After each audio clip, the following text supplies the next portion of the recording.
E estamos de volta com o BBcast, seu podcast de automobilismo e outras nerds. No episódio de hoje vamos falar sobre o GP do Brasil. E aqui comigo está a Débora Santos Almeida. Bem-vinda, Débora. Olá, pessoal, sejam bem-vindos a mais um podcast aqui do BP. E alguém aí pegou a placa do caminhão da Mercedes que me atropelou, porque além de ter ganhado tudo esse final de semana, eu acho que eles passaram por cima de mim, assim, a minha voz tá terrível. A Débora me ter dado uma de patriota, ter grudado na frente do caminhão, não, deixou o caminhão passar por cima dela. Bom, e hoje aqui com a gente também quem está é a Rafaela Oliveira, do Garoto da F1. Bem-vinda, Rafaela. Oi, gente, faz tempo que eu não passo aqui pelo BPcast, né? Só vou nas lives e tal. Mas vamos lá, esse mesmo caminhão atropelou todo mundo aqui, né, gente? Eu tô exausta aí, já é Race Weekend de novo. Já estamos aí na próxima corrida já.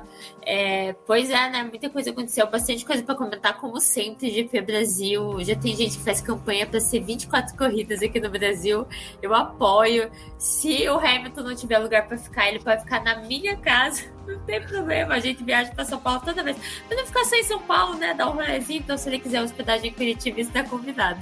Até porque, né, Rafa, não é um problema pro Hamilton se deslocar. Ele fez várias visitas no Brasil dessa passagem dele. O dia dele teve claramente 48 horas, não dá para ele ir para Curitiba, dá para ele ficar em São Paulo. São Paulo ele fica aqui com a gente. E ele pode trazer o Roscoe, que daí ele vai poder ficar com o Salem e com o Migu. Também lembrando, né, que a gente vai tirar um pouquinho de sarro sobre isso, de que o Lata Velha consertou o W13 em definitivo. Mas bom, antes de prosseguirmos, pessoal, aqueles recadinhos de sempre. Primeiro, sigam a gente nas redes sociais, tá bom? Siga a Rafaela no Twitter, nas demais redes sociais, Instagram, Facebook, ninguém mais usa, né? Não, só uma galerinha aí pra se reunir, mas não sigam eles não. Também, recadinho, né, Débora, para poder se inscrever na nossa campanha de financiamento coletivo e contínuo do Apoia-se. É isso mesmo, conheçam a nossa campanha de financiamento, tanto aqui do YouTube quanto do Apoia-se, que é uma forma de auxiliar o nosso trabalho e também fazer com que o BP continue as suas publicações, tanto no site como no podcast, as nossas lives, e é importante para que a gente possa continuar fornecendo todo esse material para vocês. Também pra gente comprar bastante gengibre pra ver se a voz da Débora volta, né? Porque olha... Acho que não volta. Pessoal, é isso. E agora vamos ao GP do Brasil.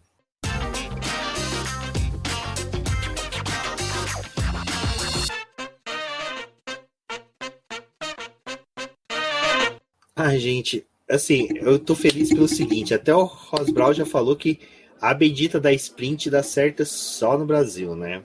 Mais uma corrida com sprint, mais uma etapa em que a sprint favoreceu bastante no GP do Brasil. Rafaela, o que é legal que a gente já provou em 2021 e confirmou em 2022 é que a sprint, pelo menos para quem tá no autódromo, é muito bom porque é o final de semana inteirinho assim com atividade, né? A gente, antes, quando tinha só os treinos livres ali na sexta, ficava aquela coisa meio mambém, ficava meio xoxo, mas hoje com a classificação ficou uma coisa assim que não tem como tirar os olhos da pista. Total. Eu disse que eu preciso viver as finais de semana de sprint ruim. Que eu quero saber se a minha teoria de tipo, a gente é muito animado porque a gente tá lá. Então é legal, é uma formação que fica legal, porque você tem atividade importante, entre aspas, todos os dias. Antes a gente ia na sexta-feira e via os treinos livres lá, e às vezes tinha os treinos livres que era tão morno, né, que a gente via pouco carro na pista. Agora não, agora os treinos livres, como só são 2, você vê mais eles em pista, e daí na sexta tem o classificatório, no sábado a sprint, e no domingo a corrida. Então é um final de semana bem agitado, assim. Então, tipo, eu fico pensando, cara, talvez até as sprints ruins sejam legais pra quem tá lá, né? Só que por enquanto, graças a Deus, a gente é muito privilegiado, a gente só tem sprint boa no Brasil, né? Principalmente porque nos dois, se a gente for pensar, nos dois cenários, tipo, pilotos que têm carros, entre aspas, de ponta, tiveram que largar de lugares para baixo. Então você vê mais um ajuste na sprint, né? E é uma corrida que acontece bem no final do ano, então eles já estão mais meio leves, assim, em relação a tipo, vamos forçar mais o carro e tudo mais, e principalmente esse ano com o campeonato já definido, né? Tem o vice, claro, para definir, mas o campeão nós já temos, tanto de construtor quanto de piloto. Então acaba fazendo com que, cara, fique muito agitado, tenha muita coisa acontecendo em pista. Então, pra gente, não só pra gente que tá lá, né? Mas eu acredito que pra todo mundo que assistiu o GP Brasil em casa também achou o final de semana muito bom. Principalmente os resultados inusitados e performances que nós tivemos desde sexta-feira até domingo. Gostei bastante, assim. O que a Rafa falou, né? A gente teve boas experiências com a Sprint. A Sprint também nasceu de uma ideia, dessa ideia por conta do GP de São Paulo, né? Que eles viram que, tipo, teve entrada de safety car no final da corrida, então mudança de pneus, coisas, o pessoal gostou bastante. Foi algo que eles trouxeram, mas eu não assisti a corrida Sprint ao vivo, não estava no autódromo, assisti hoje, antes de gravar. Cara, foram 24 voltas, assim, tipo, sensacionais. Tinha disputa toda hora, o pessoal... Porque, assim, essas 24 voltas que a gente teve o primeiro terço da corrida, né? É aquela parte onde os carros ainda estão mais próximos, tinha as disputas. O que a Rafa falou, a nossa sorte também é que a sexta-feira foi uma sexta-feira de chuva, né? A gente teve ali um Q3 que acabou bagunçando o grid, então... tipo, o Leclerc estava em 10º, teve que escalar o pelotão, o Hamilton também largou de 8º, teve que escalar o pelotão para poder chegar no pódio, então isso foi bem legal, né? Acho que acaba chegando no Brasil dessas zebras aí, a gente tem essa oportunidade de ver uma corrida legal, mas até mesmo os treinos livres esse fim de semana, acaba que o pessoal tinha que treinar pneu, ver os pneus, né? Na sexta-feira teve muita gente poupando os pneus médios e macios para usar no restante do fim de semana. Então, tipo, o primeiro treino livre foi meio chatinho, porque tava todo mundo de pneu duro, tentando poupar o carro, mas já no sábado teve mais um agito, porque eles precisavam terminar de finalizar os ajustes, assim, para poder saber o comportamento dos carros para o restante do fim de semana. Então, acho que foi bem legal, assim, mas não sei o quanto que a Sprint funciona em outras pistas. No ano que vem a gente vai ter 6. Também estava até discutindo... 3 no Brasil. 3 no Brasil. Estava até comentando com o Rubens, né, que eu acho que eles esperaram para poder ver se a Sprint desse ano no Brasil ia dar certo, porque os promotores dos outros eventos estão pedindo para a Sprint ser realizada, né, e eles têm que também verificar se as pistas estão boas, adequadas para isso. E aí acho que ficaram esperando, tipo, o GP do Brasil, será que vai dar certo de novo? Se der certo, a gente pode fazer no próximo ano, repetir, né, a pista do Brasil. E as outras provavelmente devem ser pistas novas. Então isso é bem legal, acho que pra gente que é brasileiro, pelo menos, vai ser bem produtivo se a gente vai sprint no que vem de novo.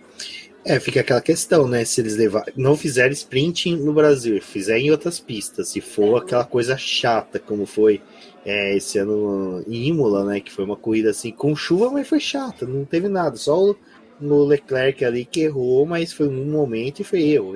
A gente não gosta, acho legal outras questões. Então, realmente, a sprint aí, no GP do Brasil, coloca em xeque a possibilidade em outras pistas. Então, eles vão ter que escolher 5 e eu acho que fixo realmente tem que ficar no Brasil. Se a ideia veio daqui, aqui tem que ser. Se nasceu aqui, que seja aqui. Bom, a gente teve, né, assim, falar do GP do Brasil e não falar de tudo que aconteceu na semana que antecedeu, na semana que foi realizado, não é ser justo com tudo que a gente passou, tanto nós aqui em São Paulo, como todos os brasileiros, todos os fãs até do Lewis Hamilton, porque já começou segunda-feira, né, com o aquecimento dele recebendo lá, se tornando cidadão brasileiro, tendo toda a festa lá no Congresso, que eu acho que foi uma coisa muito legal. Eu que já fui lá, eu até posso confirmar para vocês que quando você chega e tá tendo sessão, você tem um briefing onde o pessoal fala, gente, entrar, não pode gritar, não pode fazer isso, não pode fazer aquilo. Sabe quando você vai na casa daquele tio rico, que teu pai e tua mãe falam, pelo amor de Deus, não toque nada, não faz nada. Não coloca o pé no sofá. Não põe o pé no sofá, exatamente, desse jeito. E quando a galera ali na segunda, quando tava tendo um evento, comemorou, gritou, que nem um rapaz lá que gritou Hammer Time, o próprio Hamilton olhou para ele e deu risada, cara, aquilo ali realmente era uma festa brasileira. E aí você viu que até o Arthur Lira, que estava ministrando, né, comandando ali o evento, ele simplesmente deixou o negócio rolar, porque é uma coisa que até para ele é bom no momento político que o Brasil vive tão tenso, né? E isso é uma coisa interessante, porque em um momento que estava tendo sessões tão tensas no Congresso, tão tensas em questões de decisões importantes políticas, teve essa quebra com a entrega da certidão de nascimento do Lewis Hamilton, vamos por dessa forma. Ele é a primeira pessoa no mundo em que tem a opção de ser brasileiro ou não, e o Caropita vai entender, né? Mas enfim. Rafa, foi muito bacana, né? Ver ele receber, o discurso dele foi um discurso marcante, a gente comentou bastante sobre isso quando a gente se encontrou ali na quinta, porque os 3 discursos casaram certinho, do Arthur, o do deputado que apresentou a proposta e do próprio Hamilton. Eu acho que explicou bastante em relação ao porquê ele ganhou o título, né? Porque ainda tem muita gente que fala, acho que ele só ganhou o título porque ele segurou a bendita bandeira. E eu fico, gente, tem toda uma questão de identificação. E ali até no discurso da mesa foi exposto isso, tipo, todo o trabalho social que o Lewis tem e que é algo que se identifica com o povo brasileiro, né? As pessoas se veem no Hamilton e o Brasil tá em um déficit muito grande de ídolos, assim. É imenso, porque os nossos ídolos, vamos dizer, não quero pôr aqui para não gerar briga, mas vamos dizer, o maior ídolo, entre as ídolo não, mas o famoso esportista do momento é o Neymar. E, cara, as pessoas não tem ele como herói, vamos assim dizer. Não tem ele como ídolo, de fato. A maioria das pessoas, na verdade, torce para ele quando chega a Copa do Mundo, assim. Então, falta alguém para identificar, para representar o país de uma maneira extremamente positiva. Então, as pessoas acabaram buscando muito isso no Hamilton. Obviamente, não é querer... porque já deu briga, né? Querendo comparar ele com o Senna. Ai, gente, é outra coisa, é outro papo, é outro assunto. São outras pautas que cada um representou e representa. Cara, isso só acrescenta, entendeu? Eu não sei nem por que brasileiro briga por causa disso. Porque a gente tá acrescentando alguém espetacular, representando a gente de forma indireta, cara. Então, assim, foi muito legal ver. Foi muito legal o pessoal, a Alice, que tá sempre aqui até nas lives do BP, tava lá, né? Viu ele de pertinho, ela veio me contar como foi a experiência e tal, que foi muito mágico e tudo mais. Então, nossa, foi muito legal ver ele lá recebendo o título, ele entendendo o quanto aquilo é grandioso e realmente recebendo todo esse amor. Ele até contou depois para Mariana Becker que a mãe dele, que foi aniversariante semana passada, eu acho que é aniversário da Carmen, foi na quinta-feira, ele fez uma ligação para a mãe dele e a mãe dele chegou a chorar de emoção de ver que o filho estava recebendo tanto amor em um outro país, né? E até alguém colocou no Twitter, no meu Twitter, falando que é quebrar um paradigma, o cara conseguir tanto respeito e tanto amor em um país que sempre foi tão metralhado pela televisão em busca de um ídolo nacional, né? De um ídolo patriota, como o próprio Senna. E, cara, depois do Senna a gente pode gostar do Rubinho, a gente pode gostar muito do Massa, mas depois do Senna, dentro do automobilismo, a gente não teve um piloto que a torcida pegou tanto carinho. E eu acho que hoje a gente tem isso com o Hamilton. E não sei se a gente vai chegar a comentar sobre a questão da diversidade dentro do autódromo, que eu acho que foi chocante para mim, eu acho que foi chocante para vocês dois também, a diferença com o passar dos anos, mas a gente viu uma presença de um apoio assim fundamental. Eu fiquei muito feliz, porque eu lembro quando a primeira corrida que eu fui em Interlagos em 2017, como eu era uma das poucas ali que era tipo, fã do Hamilton. E nesse final de semana foi tipo, todo mundo apoiando o Hamilton, sabe? Não era nem fã do Hamilton, era gente que apoia a Ferrari, apoia a McLaren, apoia outros pilotos, o próprio Vettel e tudo mais, e que ali estavam vibrando pelo Hamilton também, por tudo que ele conquistou aí essa semana, né? Como agora nosso cidadão honorário brasileiro. Então foi bem legal de ver. Foi legal de ver ele indo pro Rio, subindo em favela, visitando escola em São Paulo, sendo homenageado. Nossa, foi um final de semana muito gostoso. Final de semana não, semana toda, né? Eu achei muito legal, assim, você falou desses pontos que eu achei, tipo, bem legal e eu não tenho muito o que comentar. Eu acho que, assim, muito pelo discurso dele, né, do que ele acabou falando ali, tipo, eu gosto muito de vir ao Brasil porque tem muita diversidade, eu consigo ver vários tipos de pessoa, não é como você tá ali na Europa que, tipo, tem pessoas mais parecidas, né? Que é um país tão cheio de diversidade, e mesmo assim a gente tem tanta dificuldade, mas eu achei muito legal o que a Rafa falou. Mesmo as pessoas torcendo para outros pilotos, torcendo para outras equipes, tendo a oportunidade de ver um cara que valoriza muito o Brasil. Tipo, não foi só a atitude dele do ano passado, foi as atitudes que ele teve esse ano também, tipo, ele poderia muito bem se recusar a visitar esses lugares, a conhecer um pouquinho do país, e não, ele foi na Câmara dos Deputados, conheceu outros projetos que tratam sobre diversidade, que as pessoas tiveram a oportunidade de falar para ele um pouquinho do trabalho que é feito no Brasil.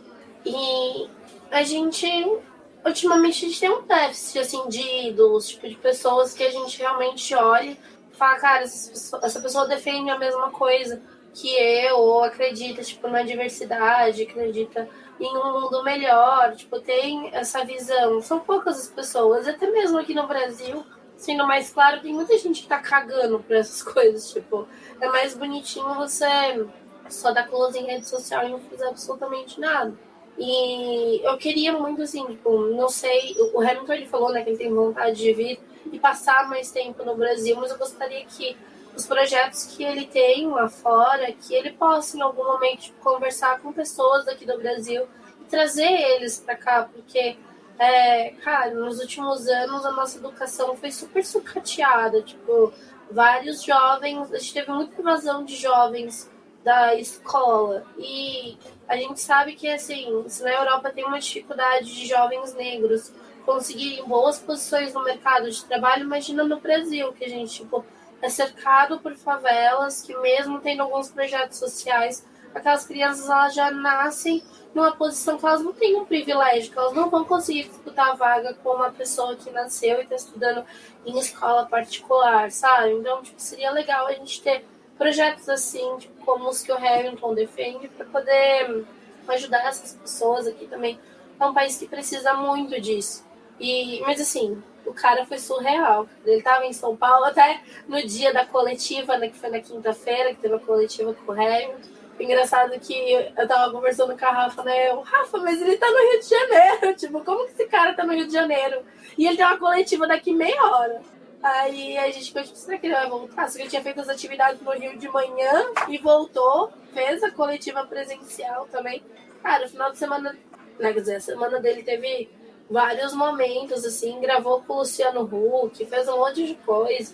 Assim, é um cara que a gente imagina o quanto que a imprensa, todo mundo quer filmar, conversar com ele, porque, cara, você tem a oportunidade de ver ele uma vez no ano, que é durante o GP do Brasil. Tipo, ele não vem aqui em outros momentos. Pode ser que comece a vir mais, mas não vem. Então é a única oportunidade que você tem de pegar ele. Imagina quanto tempo que essas coisas já estavam programadas, tipo, toda a negociação com a Mercedes para poder permitir que ele fizesse essas coisas. Também é um ano diferente, né? Porque assim, a Mercedes tá lutando para poder melhorar o carro. Às vezes não estavam disputando mais o título. Eu também tenho essa coisa nesse lado, tipo, o cara não precisa também ficar 100% focado nas atividades dele de pista, porque ele não está disputando título nenhum. Ele pode aproveitar um pouquinho do país. E sensacional a passagem do Hamilton aqui, assim, entregou tudo. Não prometeu nada e entregou tudo. Acho que é legal da gente falar um pouquinho só da vinda do Hamilton no Brasil antes.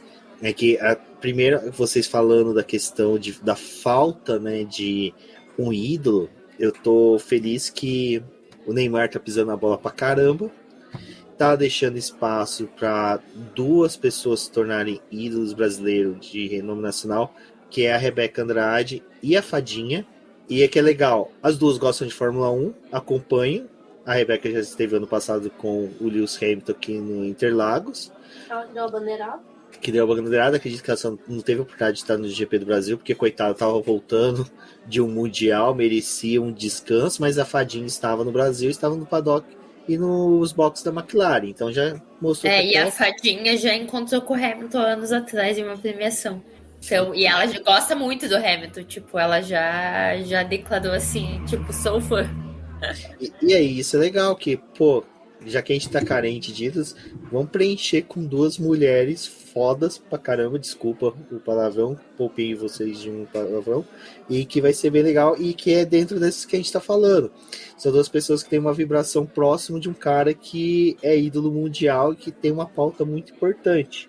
Dentro dessas da pauta, achei muito legal o fato dele ter ido no colégio em São Paulo, tem um grafite dele do Cobra, que o Cobra fez, e aquele momento em que a criança começa a chorar, que fala, né, que as pessoas falavam que não ia ser nada, o que o Hamilton podia dar de dica para ele, mas ele chora, o Hamilton vai, abraça ele. Cara, isso para mim é muito importante, eu gostei de ter visto, porque, como eu falei, é uma criança de favela, uma criança do subúrbio de São Paulo, então, cara, isso para essa criança fez muita diferença e para milhares de outras. Eu que convivi muito com essas crianças, isso.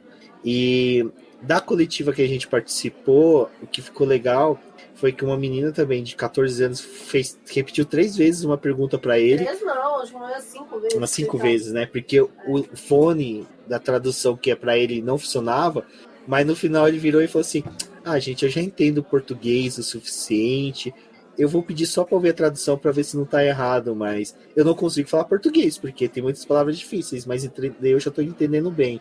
E aí traduziram para ele, realmente eu entendi corretamente. E aí a pergunta do menino também era essa: qual a mensagem que deixa para os jovens? E isso que foi legal dessa jornada da semana dele. Todas as entrevistas, tudo, a maioria era do pessoal vendo a importância que ele tem como um símbolo, pedindo para ele deixar uma mensagem para os jovens. Até o programa do Domingão do Hulk lá foi isso, né? O Hulk deu uma mensagem em português para eles, lógico, eles devem ter traduzido para o inglês para ele poder saber o que ele estava falando, mas era sempre uma mensagem para os jovens, e é isso que estava faltando de um ídolo brasileiro, e agora a gente tem um brasileiro que é um ídolo também mundial. E isso que a Rafa falou é muito legal, porque eu acho que o GP do Brasil foi o primeiro GP que a gente não viu um mar laranja. Não vou falar que isso seria ruim, beleza, poderia ter, mas que ficou muito misturado a galera. Então, assim, você via grupinho assim de Red Bullers, de fãs da Mercedes, fãs da McLaren que estavam chorando, né? Diga-se de passagem. Nem tirou a camiseta da Ferrari, fãs. Cara, fã do Stroll, cara, mano, tinha fã do Stroll, fã do álbum perto da gente, galera tudo misturada.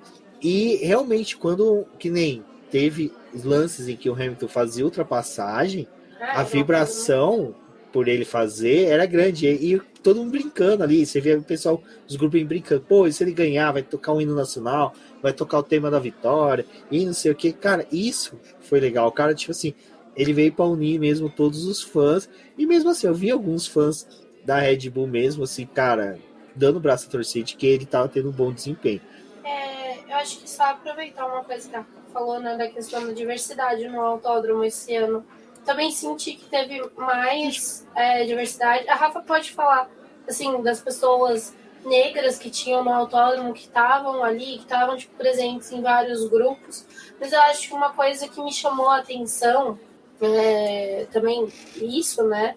Mas, cara, esse ano eu vi mais mulheres no autódromo, muito mais do que eu já tinha visto outras vezes.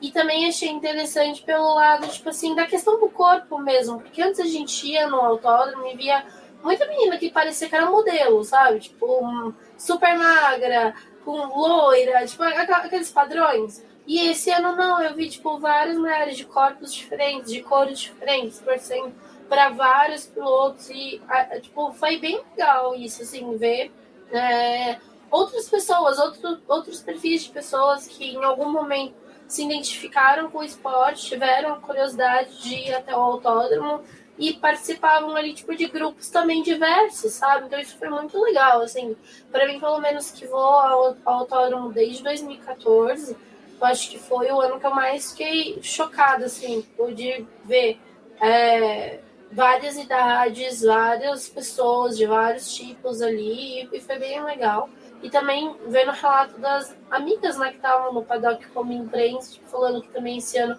viram mais mulheres, também credenciaram mais mulheres para poder fazer a parte de cobertura. E também tinham mais mulheres, mais jornalistas, e também homens negros, que isso também foi bem legal, assim, tipo, o pessoal falando, né? Eu até vi a Bruna Rodrigues falando que, tipo, mesmo os jornalistas negros, que assim, não se conhecem, porque obviamente não fazem todas as etapas, geralmente é uma, duas etapas que você tem a oportunidade de ir, ou pra gente aqui no Brasil é a única que a gente tem a maior chance de ir, né? Tipo, ela falando que esses jornalistas negros estavam se cumprimentando no paddock, mesmo que eles não se conhecessem, sabe? Tipo, tinha um aceno, tinha, tipo, um cumprimento de você estar ali, de você ter conseguido aquilo, isso foi muito legal, assim, tipo, ver o relato das meninas contando isso, porque, cara, é um ambiente que a gente sabe quanto que é complicado, machista, tem todos os seus problemas, não tem como não dizer que, assim, tem um lado muito bonito de tudo que aconteceu, mas também teve relato de assédio, teve esses lados negativos que tem, né? Até mesmo o machismo em rede social, que foi bem difícil depois que o GP acabou, mas teve essas coisas positivas, né, Rafa? Com certeza. Ai, eu fiquei muito feliz, assim, porque eu tive um impacto muito grande, principalmente em relação a essa questão de diversidade, de ter muitas mulheres, mas principalmente muitas mulheres pretas, o que é talvez uma das maiores barreiras que tem, né? Hoje saíram as fotos das equipes completas, né? E você olha para a equipe da Mercedes, por exemplo, que é a equipe mais diversa do grid, e quase metade das pessoas presentes lá são mulheres. É quase 50%, 50%. Só que é muita pouca gente preta. Tem uma mulher preta lá, porque a Stephanie, que seria a segunda, não está trabalhando mais com a Mercedes na Fórmula 1, trabalha com a equipe do Hamilton esqueci. Isso, nossa senhora, eu tava com Fórmula E na cabeça. Mas, então, tipo, ainda falta, sabe? Óbvio, ainda tá no início todos os projetos do Hamilton, ainda todo um caminho né, pra percorrer, pra mudar isso. Mas, então, foi muito, assim, muito bom ver. E a gente sabe que isso é muito em decorrência ao Hamilton também, né? Eu acho que a questão de também você se sentir confortável você ser uma mulher e você ser da comunidade LGBTQ+, por exemplo, que a gente sabe de muitos amigos que são e que estavam lá no paddock, também é pelo Vettel também, porque são dois pilotos que fazem com que você se sinta à vontade de gostar do esporte. Só são dois, mas ainda assim, né, acaba aproximando, as pessoas acabam tentando mais, falando, não, se dois dos principais nomes da história da Fórmula 1 estão aqui disposto a abrir a porta pra gente, vamos mergulhar nisso. Então, é muito legal ver a consequência dos discursos, das pautas e deles usarem as plataformas deles para isso, porque a gente vê um efeito daí aqui em Interlagos, a gente vê um efeito, de fato, no público da Fórmula 1, e eu acho que quanto mais mudar o público, mais representativo for, mais cobrança tem em relação à categoria de mudar certas atitudes, né? Então, muito legal, eu fiquei muito feliz. Eu realmente, tipo, eu lembro que eu e a Débora, a gente tava indo no banheiro e a gente deu de cara com a Bruna Rodrigues, que tava lá como repórter. E eu olhei pra ela e falei, Bruna, nunca vi tanta gente preta assistindo corrida Interlagos como eu tô vendo hoje. Com trancinha, né, Rafa? Também, tipo, com penteados que mostram o cabelo, tipo, não era o pessoal passando prancha no cabelo, sabe? Tentando esconder as raízes. Foi muito legal isso. Exato. Eram pessoas pretas mostrando sua negritude. É muito legal isso, assim. Eu achei muito importante viver isso, e eu espero que ano que vem continue assim. Não, eu acho que de toda a importância que teve disso tudo foi que a gente teve alguns relatos de idiotices, mas foi 100% pessoal assim, unido, gostando, curtindo, porque, cara, eu acho que o fã de Fórmula 1 é a mesma vibe da galera do carnaval, sabe? Que é a galera que junta grana. Quando eu falo galera do carnaval, é o pessoal que vai pra escola de samba, não é o pessoal que vai no bloquinho e Faria Limer, né? É a galera ali que tá com a escola de samba, que junta dinheiro, que guarda dinheiro para poder ajudar, fazer as coisas. E a galera da Fórmula 1 é a mesma coisa. Pô, é caro o ingresso. É caro se manter 4, 5 dias em São Paulo, alimentação, hospedagem, tudo. Então, assim, pô, o pessoal valorizou muito estar ali, tá presente, tá nessa vibe de... Pô, o cara que tá aqui do meu lado gosta de Fórmula 1, então eu vou conversar, vou bater papo, e isso foi uma coisa muito legal que a gente teve, e que eu torço porque relatos de racismo e de intolerância, né, com qualquer diversidade que podia ter ali, porque, pô, a gente ter relatos de pessoal da comunidade LGBTQIA+, sofrendo preconceito nos últimos anos, a gente viu diminuindo, mas ainda está presente. E até agora, o pessoal que me segue no Twitter viu ali que eu soltei um tweet que virou ataque de tudo. Que eu falei mesmo, tipo, cara, tem gente que merece estar lá e é essa galera mesmo, homofóbica, gordofóbica, racista, com todos os tipos de preconceito. Uma coisa que eu vejo que a Interlagos ainda sofre bastante quase você não vê presença de pessoas com deficiências físicas, você não tem, sabe, você Falta acessibilidade, né? Falta de acessibilidade total. Então, assim, cara, é algo que tem que caminhar. Eu acho que, por sorte, a gente tá vendo a Fórmula 1 mudando mesmo. Eu e a Débora, que vai pelo menos desde 2014, a gente viu muito dessas mudanças. Eu falava, cara, os anos anteriores era muita vibe da galera mais velha, com mais idade, ou seja, pessoal que teria um poder aquisitivo maior. E agora não, a gente vê mais a galera jovem mesmo comparecendo, e isso é muito importante. Bom, é bom, né, um pouco a galera jovem ir, porque assim, o pessoal hoje em dia não sabe que é Sandy Júnior. Então a galera não sabe que existe 4 estações no ano, dependendo do estado que você mora. Aí quando você vai para Interlagos, você descobre que existe 4 estações no ano que ela pode estar presente no mesmo dia, né, Débora? Porque Interlagos, ela assim, você chegava, tava um calor de rachar, de repente passava por um climinha mais gostoso, aí depois vinha um frio, e depois começava aquela chuva torrencial. Foi bom, né? Porque deu pra gente mostrar pra galera que realmente Interlagos tem um mini clima ali, parece uma estufa que alguém controla ou aquilo ali. Pode ser, quem sabe, aquela cabeça prateada gigante que agora se encontra lá, que controla tudo isso. A gente estava super preocupado, né? No início da semana, estavam falando que ia ter tempestade os 3 dias, que ia ser aquele fim de semana bem difícil. Interlagos foi o que a gente falou, né? Ela tem um microclima, então nem sempre o que vale para a cidade de São Paulo se aplica para aquele lugar. Conforme foi chegando o fim de semana, as chances de chuva foram diminuindo também. Mas a sexta-feira a gente teve uma sexta-feira fria, e quem foi para o autódromo, cara, para sair de lá na sexta-feira, putz, cara, a gente ficou todo molhado, choveu um monte, fez um frio do caramba depois. No sábado tinha previsão de chuva, não choveu. Eu tava vendo as imagens da sprint, tava bem fresquinho, né? O pessoal até teve um pouco de dificuldade para poder aquecer os pneus ali, mas tava uma temperatura mais amena. E no domingo, pô, cara, tipo, de manhã a gente tava torrando lá no autódromo, a gente passou bem mal com o calor, tava muito quente.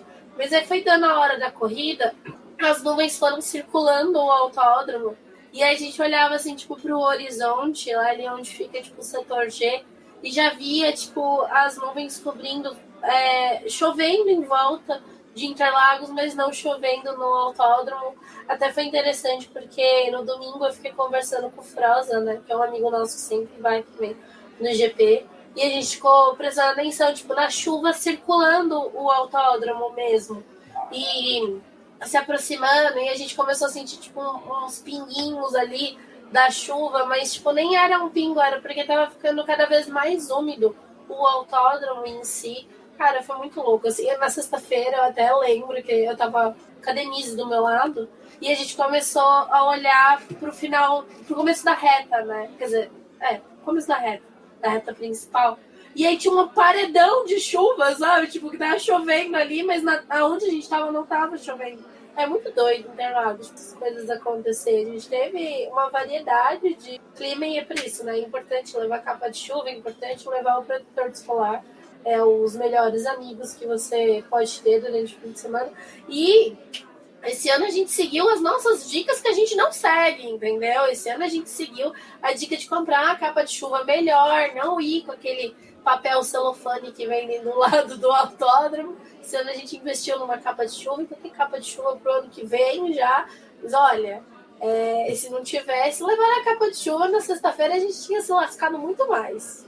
Ô, Rafa, acho que um item que a gente tem que acrescentar no próximo vídeo é esse chapéuzinho, né?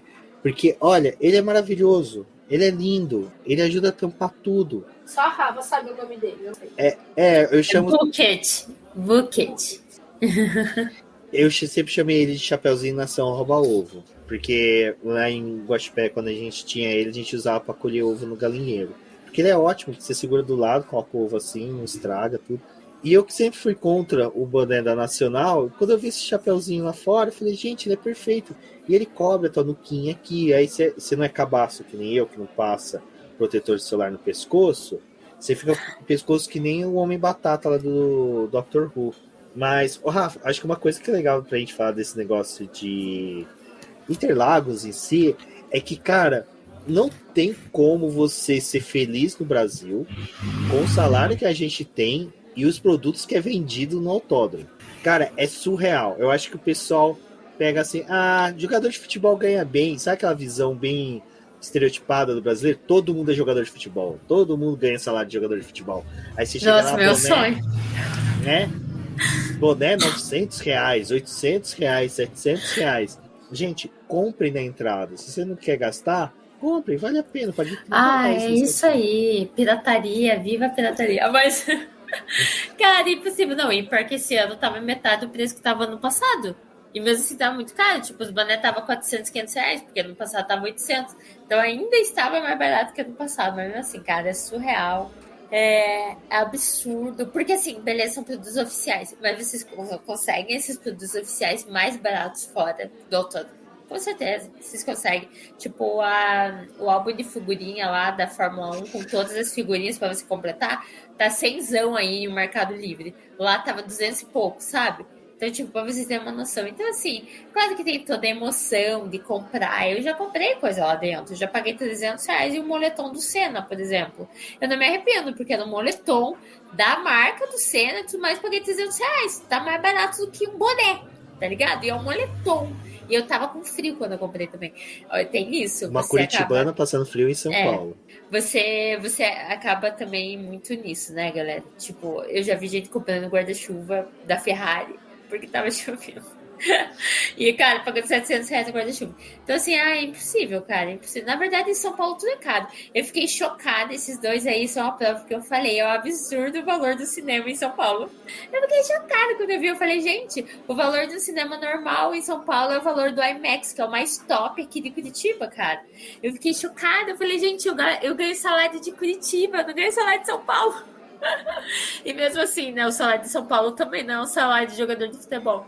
Então, assim, tá bem difícil, cara. E daí é aquilo, ou você fica sem comer os 3 dias e compra o boné, ou você come, porque o valor do boné é quase o que você gasta de comida lá dentro, porque também tá um absurdo. Tá muito caro. Nossa, assim, ano passado, a gente ficou no setor H, né? Então a gente consumiu menos bebidas, porque a gente tava no setor que era coberto. De certa forma, a gente não ficou sofrendo tanto com o sol em alguns momentos, então deu pra poder poupar um pouco de dinheiro. Mas esse ano, cara, tipo assim, era o cara passando vendendo água e a gente tava bebendo água, sabe? E isso que eu não fui nem no sábado, né? No sábado eu não tava no autódromo e, tipo, não gastei o dinheiro no sábado. Mas no domingo eu arregacei no cartãozinho, assim, sabe? Todo mundo fala, vai, quer uma água? Quero uma água. Quero, não sei o que, quero. Porque... E foi que tava tudo muito caro, né? E o carro falou, acho que esse foi o primeiro ano que a gente não comprou nada no autódromo, assim, nós três. Não comprou nada de equipe, nada. Porque nos outros anos a gente até comprou algum bottom, alguma coisinha. Eu comprei café. Comprei café, olha só. Uma bosta. Café horrível. Não comprei nada, assim. Porque realmente eu fiquei... eu fui com a Rafa na loja da Ferrari, ali na lojinha que tinha, porque eu estou possessa por uma camisetinha da Ferrari, né? Que era a camisetinha de pulso. Aí fui, toda princesa, perguntar lá, quanto que é a brusinha? Aí, pessoa, aí, R$700. Ela vai levar? Eu, não, né, moça? Mas nem se fosse 300, entendeu? Não vai rolar. Enfim, né? Não tem como, só dias de luta. E tirando que a gente tá falando de itens, assim, de temporadas passadas. São poucas coisas que vêm da temporada atual. Pra vocês terem uma ideia, o boné mais barato era um da Force India. Eu fiquei com muita vontade de comprar, mas era R$400. Não, 140. 140? Não, é 400. R$400. Eu falei, não vou pagar. Nem existe mais. Nem existe mais, né? Só se o Ocon e o Pérez vierem me entregar juntos, né? Mas seria impossível. Bom, meninos, agora vamos pro GP em si, né? Vamos falar do que foi na pista, o que foi lá dentro, né? Na sexta-feira, como a gente falou, veio os 4 climas, né? Mas algum gênio idolatrado falou assim: Brasil até às 6 da tarde, 8 da noite, tá sol, é dia. Vamos manter, mas só que eles esqueceram que a gente tem um cabaço com o presidente que tira o horário de verão. 6 horas. E essa 1 hora a mais de sol não existe mais. E aí o que aconteceu? Começou a chover pro classificatório, começou a escurecer. Eu descobri que São Paulo, Interlagos, tem. Como é que é o nome? Aqueles faroletes lá. Meia dúzia de holofotes. Holofortes, exatamente, porque hoje eu descobri até mesmo que a sirene, o trequinho que fica girando lá, as luzes do Stock Car, o pessoal chama eles de pirilampo. Foi sensacional, o pessoal da narração lá chamando eles de pirilampo. Mas, né, no classificatório foi chuva e assim, você olhava, era o pessoal que tava tomando chuva mais feliz do mundo, que não tem coisa mais gostosa do que classificação com chuva, né, Rafaela? Porque a gente fala assim, vai ser um Somebody Love, vai ser uma coisa da hora, porque vai misturar tudo. A gente teve Latifi liderando, e era assim, Latifi liderava, Fernando Alonso liderava, todo mundo comemorando, feliz da vida. Verstappen tá liderando, cri, cri, cri, cri. Ai, gente, foi ótimo. Não, melhor que é daquele chove não molha, né? Esse eu acho que é a situação mais de bater a cabeça do pessoal. Porque então, tipo, no treino classificatório, a gente literalmente teve momentos que eles entraram com intermediários e momentos que eles entraram com os slinks, né? Com os macios. E óbvio, teve um momento que todo mundo tava com macio, só o Leclerc tava com intermediário. Ai, cara, esse foi o melhor momento que eu olhei. Se olhar pro cara eu falei, Valézio, você viu o que a Ferrari fez? Ele só sentado assim, balançando a cabeça. Não, de novo. Então, assim, é legal porque ao mesmo tempo que mistura, porque dá uma equilibrada no grid, também mistura porque tem umas equipes que faz cagada, né? Pelo amor de Deus. Mas foi muito bom, assim, foi um dia... Quer dizer, foi legal o que rolou em pista, né? Porque a gente ali, sem cobertura, e saindo direto do autódromo, indo pro bar, encharcado, eu pisava em poça, assim, dentro do meu tênis. Mas é o viver de Interlagos, assim. Mas foi muito bom. Foi, tipo, um classificatório ótimo que deu pra gente aí uma pole position inédita também, né? Vai lembrar.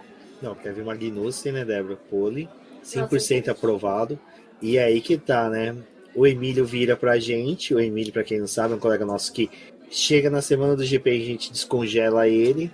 Aí ele assiste o GP e a gente volta ele pra congelar no criogenia. Ele falou, esse ano acho que vai ser uma pole meio Hülkenberg 2009. 2009 não, 2010. Eu falei, caraca, velho. Será? Quem vai ser? A gente fala todo mundo, menos Kevin Magnussen.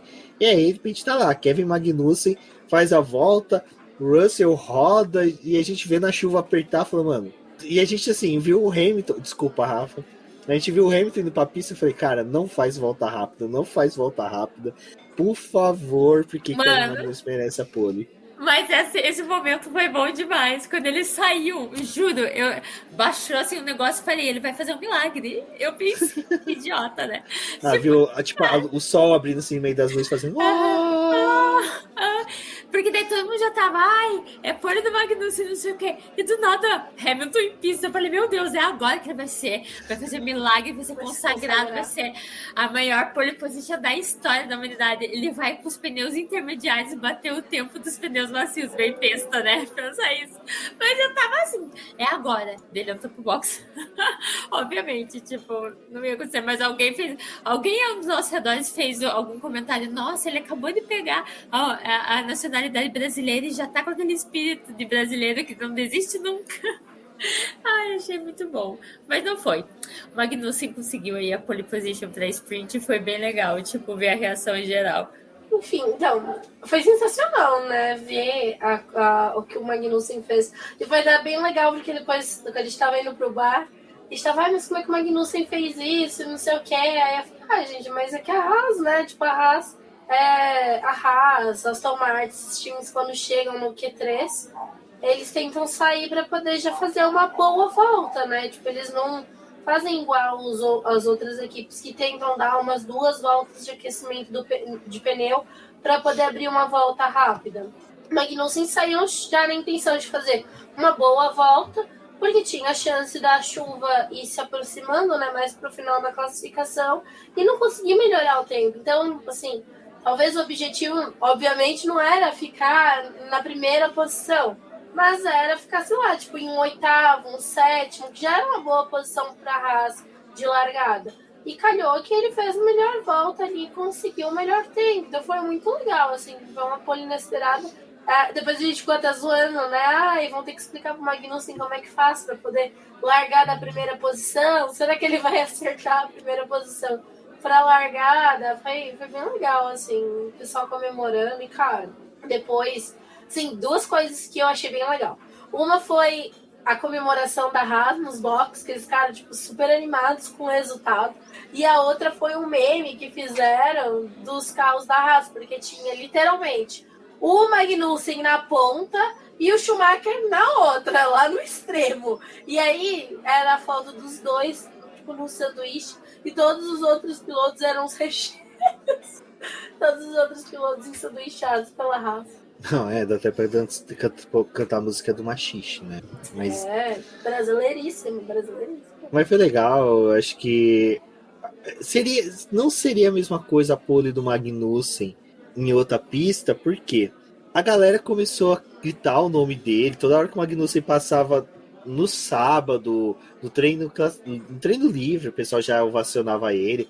Depois, na hora que foi alinhar o grid, que como o Mick se classificou mal, ele foi alinhar bem na nossa frente, e vale falar que ele se classificou mal não por culpa dele, foi por causa da chuva realmente, porque o cara fez uma sprint muito boa e também fez um GP muito bom, diga-se de passagem, bom limitado a tudo, né? Então, vale lembrar. Os mecânicos da Haas pedindo pra gente gritar, fazendo um ola, jogou boné pra gente não, né? Pra quem tava lá embaixo. Ele mirou em mim, mas eu tava longe, infelizmente. Mas, então, cara, o Magnussen era o queridinho no final de semana. E é engraçado que todo GP a gente sempre adota alguém, né? Pra ser o queridinho, pra ser o cara mais ovacionado. E dessa vez, junto com o Hamilton, acho que foi o Magnussen, o piloto que foi mais gritado. No domingo também, quando o Ricciardo tirou ele na corrida, a gente vai comentar a corrida, o pessoal xingava. Eu acho que o Ricciardo nunca foi tão odiado no mundo como foi dessa vez. Obrigado, gato. Você fez a sonoplastia da batida. Obrigado, gato. Ai, que saudade desses bebês. Só faz 2 dias que eu fui embora. E o Bartô, diga-se de passagem, fica procurando vocês pela casa, que é mais engraçado. Quando ele chegou a entrar, que ele simplesmente se escondeu. E foi isso, cara. O legal da pole do Magnussen foi essa. Acho que ele nunca se sentiu tão amado dentro de um autódromo, de um final de semana. E realmente tinha que ser Interlagos, sabe? Mas, Débora, prosseguindo com a pauta, assim, se o Magnussen teve todos esses momentos de glória, também teve um momento de azar, Carlos Sainz também chegou, assim, desesperançoso, né? Porque troca de peças no carro fez com que ele tivesse o final de semana atípico, né? Assim, tipo, ele já chegou obrigado a lutar por posições, né? Sabia que ia ter penalizações e se foi consagrado com um pódio, mas foi um final de semana que, olha, ele teve que superar o Leclerc e não foi tão difícil assim. Assim, a Ferrari tá fazendo essas mudanças, né, no motor. Fizeram uma mudança no motor do Sainz, então, para a corrida do domingo, ele sabia que ele ia lidar com uma punição. Era importante ele ir bem na sprint. Na sprint também ele já teve uma certa limitação ali, que ele tinha que fazer ultrapassagens, né? Mas, cara, acho que sim. A gente teve o Russell vencendo as duas corridas, né? Sprint e a prova principal. Mas ele dividiu o pódio com as mesmas pessoas, só que em ordens diferentes, tá? No sábado, o Sainz foi o segundo colocado e o Hamilton terceiro. No domingo foi o Hamilton em segundo e o Sainz em terceiro. E, cara, foi assim, um final de semana muito bom pro Sainz, mesmo com essas adversidades. E ele parece que está se tornando uma tradição, né? Ele tem um pódio aqui no Brasil, ele tem bons resultados, tá sendo bem legal isso. E pelo menos deu para poder comemorar o resultado da Ferrari, né? Porque a Ferrari também tá tão complicado, os últimos corridas, os problemas que eles tiveram. A gente não pode se esquecer, assim, que no final, mais pro final a gente vai comentar da questão da Red Bull, mas a Ferrari teve algo parecido, né? No domingo, o Charles ficou pedindo a inversão das posições, queria o pódio, que era do Sainz, porque ele estava pensando no campeonato, porque ele quer ser o vice.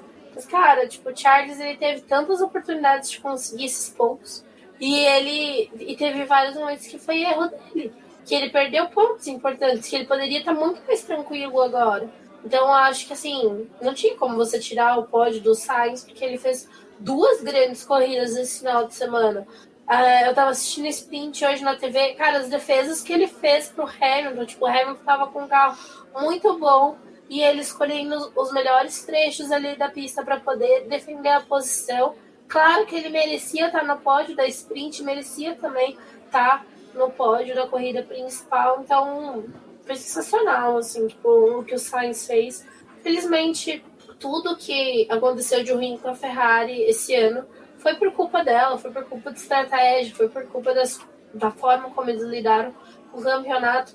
Mas, assim, teve alguns momentos esse final de semana que eu chorei. Acho que um dos momentos foi ver os carros da Ferrari na pista, porque estavam lindos. Eu já achava eles bonitos na TV e foi muito legal ver. E, tipo, sempre que o Sainz passava, os meus 50 centavos de voz que eu podia gritar pra ele, eu dava ali meu apoio.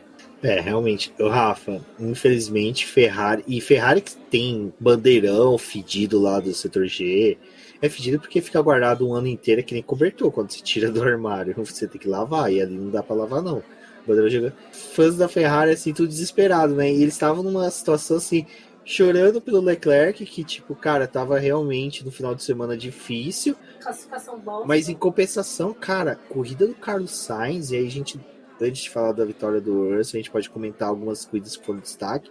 A do Sainz foi uma corrida espetacular, porque, pô, teve erro de estratégia da Ferrari, teve troca de peças, e mesmo assim o cara, sabe, conseguiu um pódio, e eu vou ser sincero, ele tinha chances de brigar pela vitória com o Russell, e, cara, teria sido uma briga bem legal, bem disputada, assim, que ia agraciar bastante a gente que tava ali, né, Rafa? Então já podemos entrar na pauta Carlos Sainz? Podemos. Tá, então, eu achei o final de semana dele muito bom, fantástico, assim, desde o quali, ali a sprint foi muito boa, tipo, cara, o Leclerc não fez nada na sprint. Ele não se classificou bem, e daí o Russell bateu, então, claro, o Leclerc teve o problema do intermediário, né, então tem que lembrar disso também, pela classificação dele ali. E daí o Russell bateu, então ele nem teve chance. Mas, cara, daí chegou a sprint, ele não fez nada. Ele literalmente, as posições que ele ganhou na sprint, ele ganhou porque o piloto da frente quebrou, foi lá para trás, bateu, ou era o Magnussen, no caso da Ricardo, se você não conseguir passar o Magnussen numa rasta numa Ferrari, fica foda, né? Mas foi isso que ele fez, enquanto o Sainz estava lá super ralando.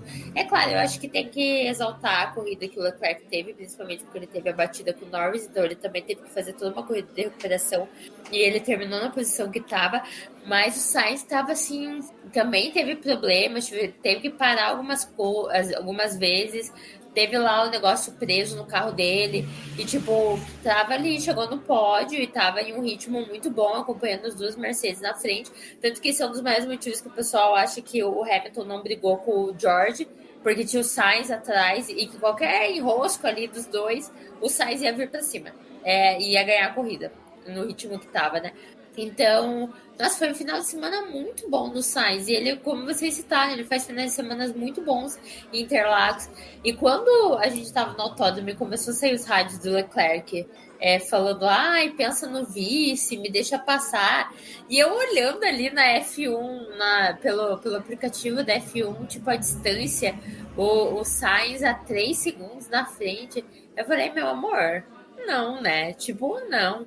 Na semana que o Sainz fez foi perfeito. Tudo bem, o Leclerc teve seus problemas e tal. Mas é aquilo, tipo, ele também teve erros durante o ano que ele não precisaria, se ele não tivesse cometido, ele não precisaria estar pedindo a passagem pro Sainz, assim. Então a Ferrari nem perdeu tempo pedindo pro Sainz abrir, tanto que o Sainz depois da corrida disse, se tivesse me avisado, eu com certeza teria feito o jogo de equipe.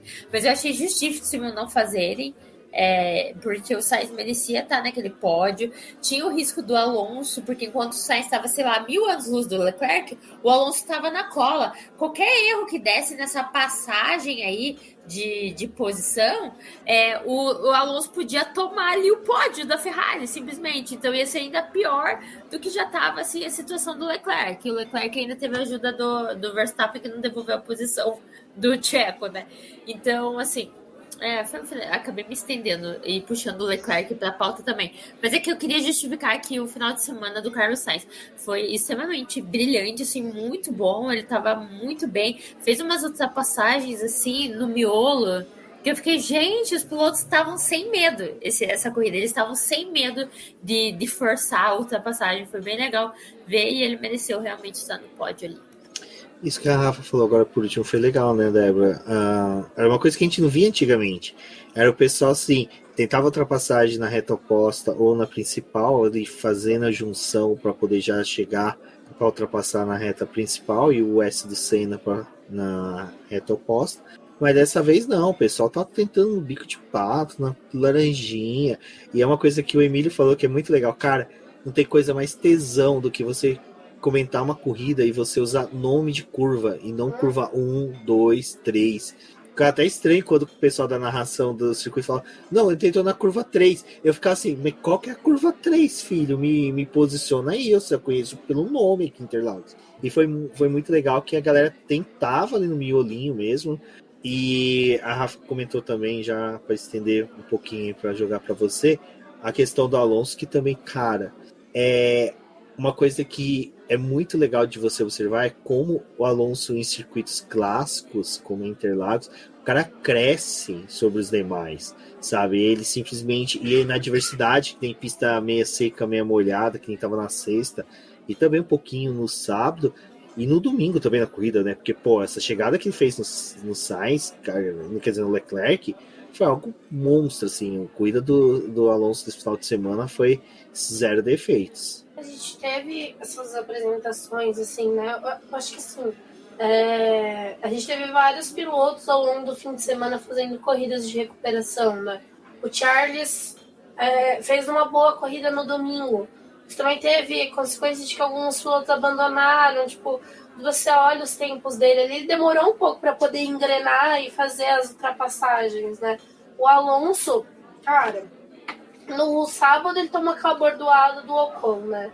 Ele e o Ocon bateram. Aí ele foi punido, ele que recebeu os 5 segundos, perdeu posição no grid, teve que largar lá de trás. Mas, cara, ele fez uma corrida muito boa também no domingo, assim. Então, a gente teve esses destaques, assim. E, às vezes, algo que me incomoda um pouco, que é o que a Rafa falou, né? Na sprint, o Charles teve algumas horas que ele se aproveitou do Pérez abrindo caminho para ele avançar. Tipo, não tinha a atitude dele de ir para cima do Pérez, ele não teve próximo do Pérez para poder brigar por uma posição. Então, valorizo muito esses pilotos que conseguem ir, continuam brigando ali e vão para cima. Então foi bem legal, assim, a corrida do Alonso, principalmente. Mas também o Sainz ali fez uma boa prova. O Hamilton mesmo, cara, tipo, o Hamilton tomou aquela pancada do Verstappen e continuou, tipo, não, vou continuar fazendo ultrapassagem, tudo. E o pessoal tava usando muito a primeira curva ali, né, a primeira perna pro S do Senna, que ali tava sendo o maior ponto de ultrapassagem, né, tipo, o pessoal brigar e ir pra cima. Mas também, tipo, o DRS, a utilização do DRS fez uma certa diferença nesse fim de semana. E toda a garra que o pessoal tava realmente de, tipo, brigar por posição. A gente não teve uma sprint morna como a gente esperava, tipo, o pessoal poupando equipamento pro domingo, não. O pessoal foi pra cima mesmo. Quem tinha chance de disputar a posição tava brigando. Acho que essas coisas que fizeram o final de semana ser tão legal aqui em São Paulo. Isso foi uma coisa que eu achei muito legal, né? O brilho individual dos pilotos contou muito esse final de semana. Aquele talento individual de cada um. O Russell era um piloto que a gente via com críticas recentes nele, de muitos erros. principalmente em pista com chuva, pistas com condições adversas, ele errava muito, mas o final de semana dele foi irreparável, é lógico. A rodada dele ali, desculpa não alinharem, mas foi uma cagada monstra dele. Eu já vi piloto errar, mas o que ele fez ali foi muita burrice mesmo. Mas só que assim, é uma burrice do cara que não conhece Interlagos. A gente no sábado foi comer polenta ali no Juarez, e aí o Gustavo Frigoto... Não, ela não ouviu. Gostei disso.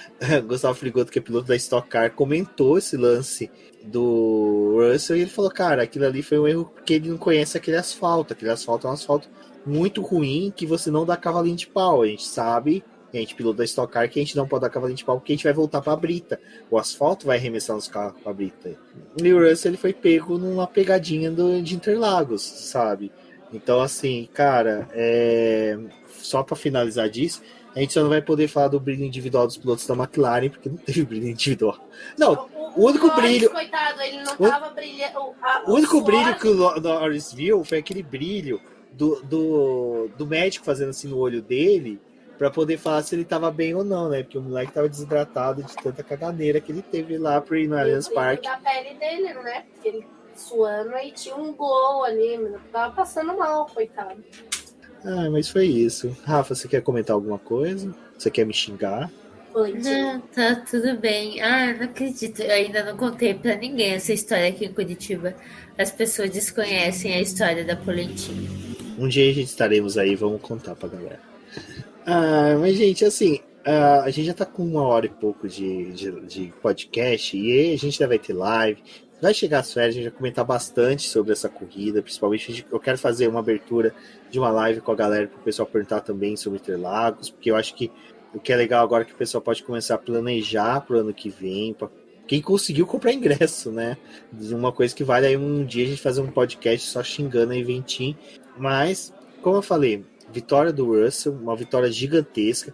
Gostei muito que a primeira vitória dele foi no Brasil, porque ele é um dos pilotos, assim, cara, que tem um volume muito grande de fãs, e eu acho legal quando essas coisas acontecem aqui. Primeira pole de um piloto, primeira vitória, é tudo muito marcante.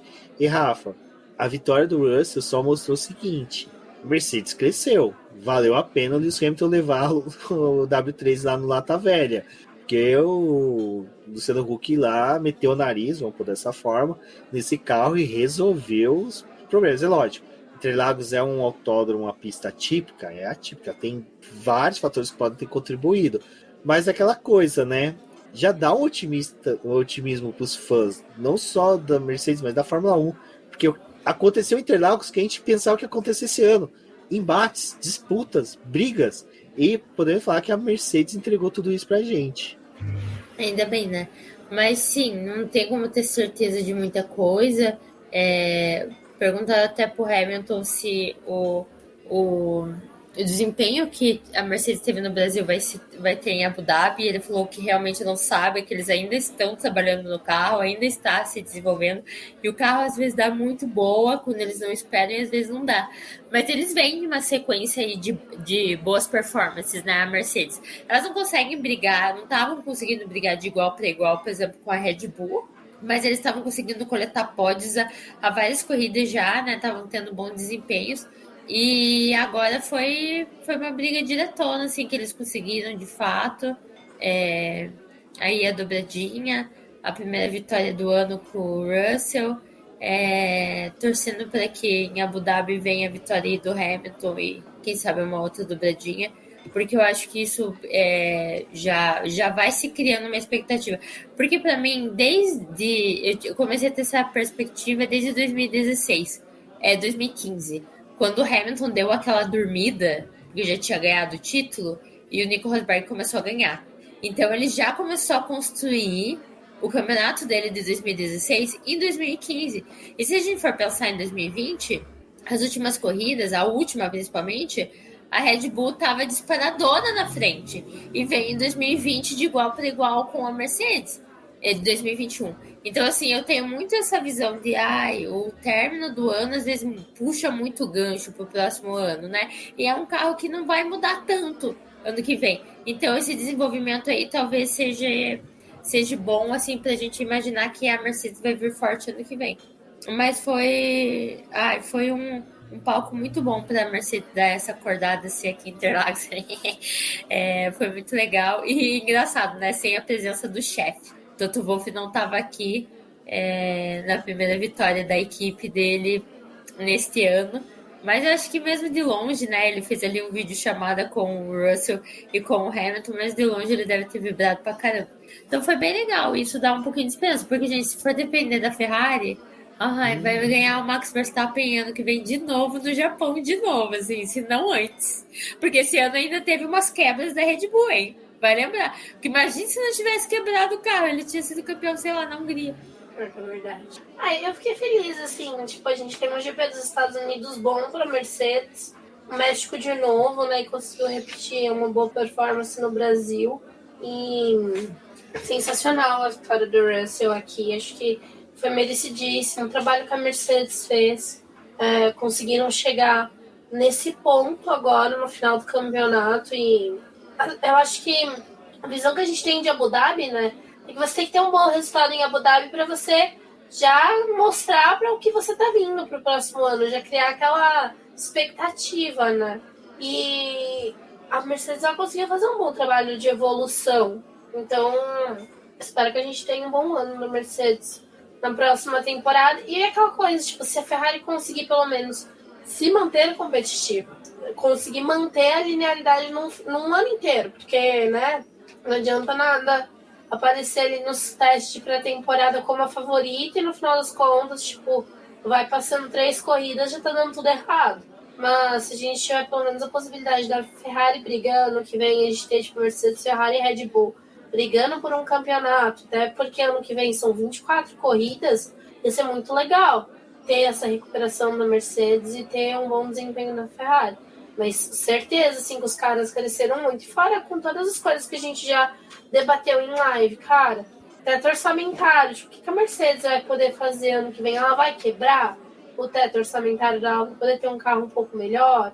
Mesmo porque, tipo, já que a punição é tão branda assim que compensa, pode ser que isso aconteça, sabe? E acho que o mais importante é que a gente sabe que a Mercedes ela tem 2 bons pilotos. O Hamilton e o Russell trabalham bem no time. Esse final de semana até teve alguns momentos que eu fiquei um pouquinho brava com o Russell, no domingo principalmente, porque ele tava ali naquela coisa de aquecer o pneu, defender a posição do Hamilton.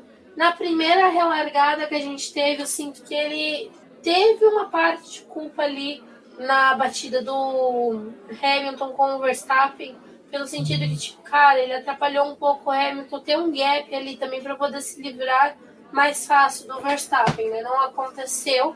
Então eles acabaram se chocando ali, o Hamilton teve que fazer mais uma corrida de recuperação aqui em São Paulo, mas de resto, cara, os 2 carros terminando no pódio, terminando um ao lado do outro, uma dobradinha, foi fantástico para uma Mercedes que no início do ano não sabia nem se ia ter uma vitória, quanto mais chegar no final do ano forte e com a possibilidade de realmente, que era o que a gente tá falando, de passar a Ferrari nos construtores. Porque ela conseguiu tirar pontos extremamente importantes nesse fim de semana. Precisa de um bom desempenho em Abu Dhabi, mas agora é muito mais fácil eles terminarem o ano como vice-líder no campeonato de construtores. E, Débora, uma coisa que foi interessante é que, assim, tudo bem, a gente teve esse embate aí pelo título entre o Leclerc e o Verstappen, mas não teve um conflito mano a mano na pista. Que a gente voltou a ver mesmo e que a galera curtiu foi ver Verstappen versus Hamilton novamente, que olha, assim, eu acho que é ruim o lance da batida, de ter tido a batida entre os dois, foi péssimo, mas ter jogado o Hamilton lá para trás e ter feito a corrida de recuperação, nós estamos sem voz, ficamos, parecia 4 patos roucos, porque até o Salaf estava em casa, porque, cara, era assim, o Hamilton passava, era um berreiro, quer dizer, o Russell passava, era um berreiro. O Hamilton passava, era um berreiro, porque o cara, cada vez que ele passava pra gente, ele tava ou fazendo uma ultrapassagem, ou começando uma disputa por ultrapassagem. Então assim, pô, é chato o que aconteceu com ele, mas foi da hora que jogou ele lá pra trás, ele veio ultrapassando, comendo a bunda de todo mundo, foi sensacional. E, mano, é legal, né, Débora, ver a disputa entre os dois, mas assim, a gente queria que não fosse uma coisa tão cruel de bater, né, de ter uma batida, e infelizmente o Verstappen depois ali na coletiva confessou que eu dei a condição para eles, eu vou bater em você se você não der espaço. Bom, que a gente já debateu, né? A gente passou o final de semana falando até sobre isso, que a rixa do Verstappen é com o Hamilton. Ele se esqueceu do Leclerc. Se eles tinham alguma diferença quando eles eram mais novos ali, também nos primeiros anos de Fórmula 1 juntos, hoje o Verstappen não vê o Leclerc como um potencial adversário, como um cara que vai incomodar ele na pista. Porque o Leclerc, ele é meio sonso às vezes, sabe? Tipo, falta um pouquinho de atitude nele também, sabe? E acho que esse ano ele teve a oportunidade de brigar por um campeonato, mas aconteceu tudo o que aconteceu, sabe? E aí é difícil de você fazer que o teu adversário te enxergue como um cara que tá ali pra poder disputar. E o Verstappen não tá disputando porcaria nenhuma com o Hamilton, não faz diferença alguma a posição que o Hamilton termina esse ano e ele mira no Hamilton. Tipo, o negócio dele é com o Hamilton, né? Não foi só na corrida principal, né? Você vê que o atrito do Verstappen é tentar eliminar o Hamilton ali, né? Até na sprint, quando o Hamilton vem ali para poder fazer ultrapassagem no Verstappen para poder chegar no pódio, você vê o Verstappen dando umas espalhadas no carro, tentando fazer umas curvas mais longas, e tipo, o Hamilton, ele nota que, tipo, cara, pra que eu vou perder tempo brigando com ele aqui? O carro dele tá danificado. Eu vou esperar ali até a reta principal e passo ele pra ele nem me ver mais, sabe? E na corrida principal a gente teve o atrito com ele de novo. E é claro a rivalidade entre as torcidas dos dois. É clara a rivalidade deles em pista. E o Verstappen não vai abrir. Quando ele vê que é o Hamilton, ele não vai abrir. E aí cabe em alguns momentos o Hamilton ter um pouco mais de paciência, mas ali na briga que eles tiveram, em que acabou jogando o Hamilton um pouco mais para trás, cara, ele não tinha o que fazer. Não tinha espaço para ele ali, não tinha. Tipo, ele ficou numa situação que o Verstappen falou: bate ou bate, sabe?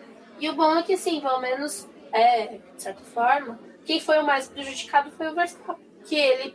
A estratégia da Red Bull era, tipo, ter mais um pneu macio para ele usar. Ele cagou ali, porque ele, tipo, teve que fazer mais uma parada, então fez uma corrida com 3 paradas. Acabou prejudicando a equipe nessa questão, né? Teve ele que fazer mais ultrapassagens, mais brigas para poder conseguir uma boa posição na corrida. Final de semana do Verstappen com o Pérez foi péssimo, a gente vai falar sobre isso também, né? Acho que vai ser um dos tópicos antes de encerrar o podcast. Mas você vê, tipo, cara, ele já ganhou o campeonato. Ele só tinha que trabalhar com a equipe, garantia o máximo de pontos. Cara, a Red Bull tem 700 pontos, sabe? Ela tem muito mais pontos que a Ferrari, que a Mercedes. Ela dominou esse campeonato. E aí acontecem essas coisas, né? Tipo, o bom é que o Hamilton fala super claro. Tudo bem, então bate aí, a gente continua fazendo a corrida e o Verstappen foi mais prejudicado. Esse lance da batida que foi o que desencadeou tudo isso, Rafael, da exposição que aconteceu da Red Bull aqui em São Paulo. Porque se o Verstappen tivesse sido assim correto na disputa com o Hamilton, ele não precisava nem ter discutido com a equipe questão de ceder posição.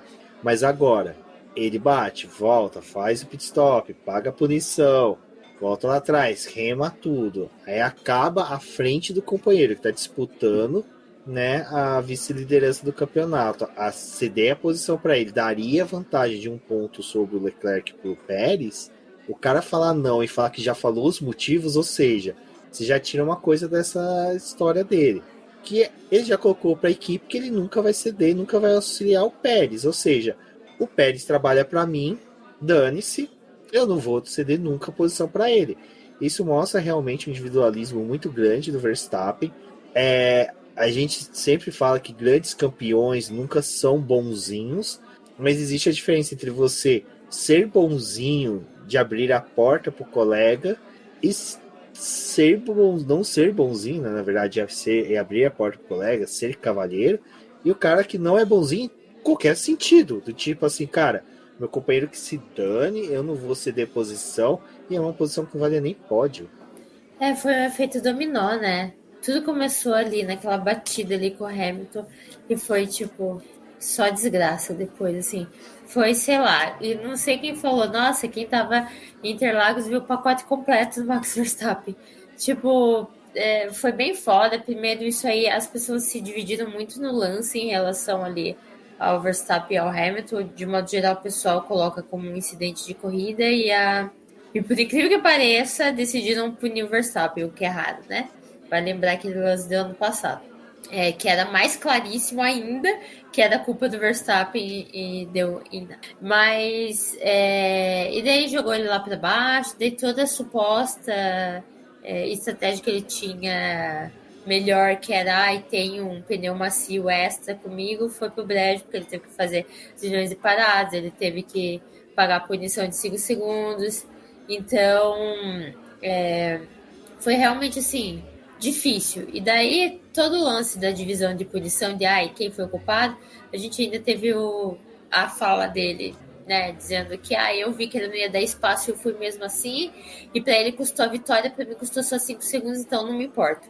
Cara, essa é a questão também. Não existe limite no que ele fala. Não é a primeira vez que ele faz algo assim que fica evidente que ele pode fazer o que quiser e depois falar, fiz mesmo, porque não vai acontecer nada. Igual o lance lá de Mônaco, quando ele cruzou aquela linha branca e não puniram ele, e a desculpa foi que tem lá no artigo, se tá uma condição muito difícil, né, que no caso condição de chuva, o piloto pode acabar fazendo isso e realmente seria injusto punir ele. Mas depois da corrida, ele super fala com todas as letras, eu tive que passar por aquela linha, senão eu ia perder a posição. Então, quer dizer, não, ele não tava com o descontrole no carro, ele sabia o que ele tava fazendo. Muda alguma coisa? Não muda. Então, tipo, às vezes eu fico pensando, cara, se criassem todo um artigo de não, a gente pode voltar atrás aqui depois que o piloto faz uma declaração dessa, de que não, ele teve intenções de fazer o que ele fez, entende? Mas nunca vai acontecer de qualquer jeito. Se ele não segue nem quando acontece na pista, imagine depois o piloto falando que fez tal coisa. O fato é que daí teve toda a situação que ele foi jogado para trás do Pérez. O Pérez não teve um bom rendimento, vai lembrar, porque se a gente pode listar um monte de pilotos que teve bom rendimento, o Pérez não é um deles. O Pérez estava com rendimento ruim, ele também estava lá com os pneus médicos, tá todo mundo com pneu macio, então também teve todo um problema de estratégia ali. Então, tipo, eu entendo completamente a equipe falar, não, deixa o Verstappen passar, porque ele tá mais rápido, ele tá com o pneu melhor, para ele tentar chegar no Leclerc, porque a ideia não era nem passar o Alonso, era tentar passar o Leclerc para ajudar o Pérez, entendeu? E ele não conseguiu nem passar o Alonso, ele ficou tipo, ele chegava até menos de um segundo do Alonso e não conseguia chegar no Alonso. Então, cara, se não conseguiu, você vai devolver a posição, porque você não teve dificuldade de passar o seu companheiro de equipe, porque ele abriu para você passar. E quem ali tá com a vantagem agora, quem precisa de ponto é seu companheiro de equipe. Você já ganhou o campeonato, você não tá disputando vitória, você tá disputando um pódio, um sexto lugar, sabe? E tipo, daí você pensa, cara, nessa altura do campeonato, com ele com o título, tudo mais, por que você vai querer criar atrito dentro da equipe? Entendeu? Tirar a harmonia que a equipe construiu. Olha a situação que tá agora. Tipo, todo dia eu entro no Twitter e eu vejo algum fã do Checo Pérez xingando ele. E, cara, os fãs do Checo são malucos, gente. São um ferrenho. Tanto que durante todos esses dias o Verstappen vem perdendo seguidor no Instagram, sabe? Então, realmente, houve um impacto de tudo isso. O Pérez pode vir a público e falar, não, a gente já deu um jeito. Mas a gente sabe que é muito RP, né? Muito relações públicas, isso pra dizer pra mídia, tá tudo certo. Mas, cara, eu tô até a família brigando em relação a isso. Família defendendo o piloto. Então, tipo, é bem, assim, bem triste como ficou toda a relação da família, da equipe, como se quebrou por causa de um sexto lugar, sabe? Custava. Daí depois ele veio da declaração falando que vai ajudar o Checo em Abu Dhabi. Meu filho, desculpa, o momento de ajuda ali passou. Foi o momento ali que você deixou passar, sabe? E vale lembrar, porque daí muita gente fala isso, não, quer dar outras opiniões, assim, mostrar, mas olha, esse piloto não quis aqui, esse piloto não quis ali. Mas, gente, todos os exemplos que estavam me dando eram exemplos de... do Multi 21 do Seb, por exemplo. Cara, era disputa de título. Não era qualquer coisa. Ou a questão de quando algum piloto entra em uma equipe e quer se impor. Cara, ele vai se impor. Se você não quer ficar como o segundo piloto, você vai ter que se impor.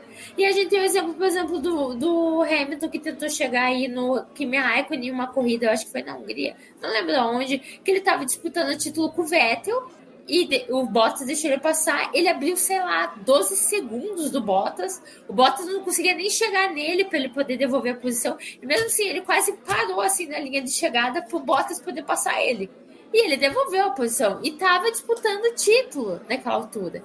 Então assim, para mim nada justifica, tipo, ele fala, ai, tem meus motivos no rádio, desculpa, nenhum motivo para mim explica ele não ter dado a passagem pro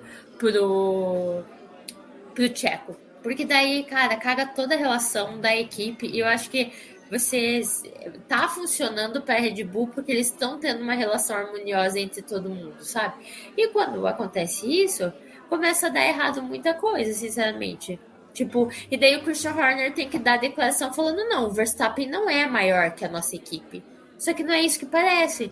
Então, sabe, cria todo um clima e que depois o Verstappen veio agora reclamar de toda a reação midiática sobre isso, mas, cara, desculpa, as suas atitudes fazem com que a mídia caia em cima e comece todo esse estardalhaço aí, e infelizmente é isso aí. Então, por exemplo, hoje estamos em uma quinta-feira, teve o jantar para Sebastian Vettel, que o Lewis Hamilton organizou por acaso, e é muito engraçado, porque todas as fotinhos do Verstappen tá muito excluído. E a galera já pegou pra Cristo, né? E isso eu falo, nossa, olha aí como ele tá excluído, ninguém mais quer conversar com ele. Daí na foto, o Checo e o Hamilton são amigos de anos, de ir pra balada junto.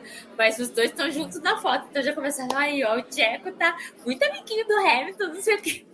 Se não me engano, o Tcheco tá assim, né? Com o braço em volta do Hamilton. Cara, a comunidade da Fórmula 1 não perdoa. Então pensa, já se criou todo um clima e aquilo que a gente tá falando da construção da Mercedes, de a Mercedes talvez conseguir ganhar em Abu Dhabi também, cara, também quebra muito o clima da Red Bull pro ano que vem. Então tudo isso é um jogo, e a Fórmula 1 é muito esse jogo mental, né? Não, sim, e você falou da Mercedes ganhar, o Emerson Fittipaldi falava muito que o Colin Chapman falava, gente, 2 vitórias que a gente tem que ter no ano, do GP que a gente ganha o título e do último GP do ano, que se a gente perder o último GP do ano, a gente começa desmoralizado no próximo ano. Então, cara, o Colin Chapman que não tinha redes sociais, não tinha nada na década de 60, 70, já pensava assim, imagina hoje. Abu Dhabi é um ponto importante, né? É uma corrida ruim, mas é aquela corrida que é importante você ganhar, porque é o que vai ser comentado até o primeiro dia que o próximo carro entrar na pista, sabe? Então a gente tem os testes para a temporada acontecer, primeira classificação do próximo ano, é o resultado de Abu Dhabi, que muitas vezes é o comentado, que é o que o pessoal vai discutir. Ano passado a gente teve marcado pela forma como o campeonato acabou. Mas se a Mercedes terminar bem essa corrida, claro que vai ser tipo destaque. Tipo, nossa, olha o que eles fizeram nas últimas 4 corridas do ano.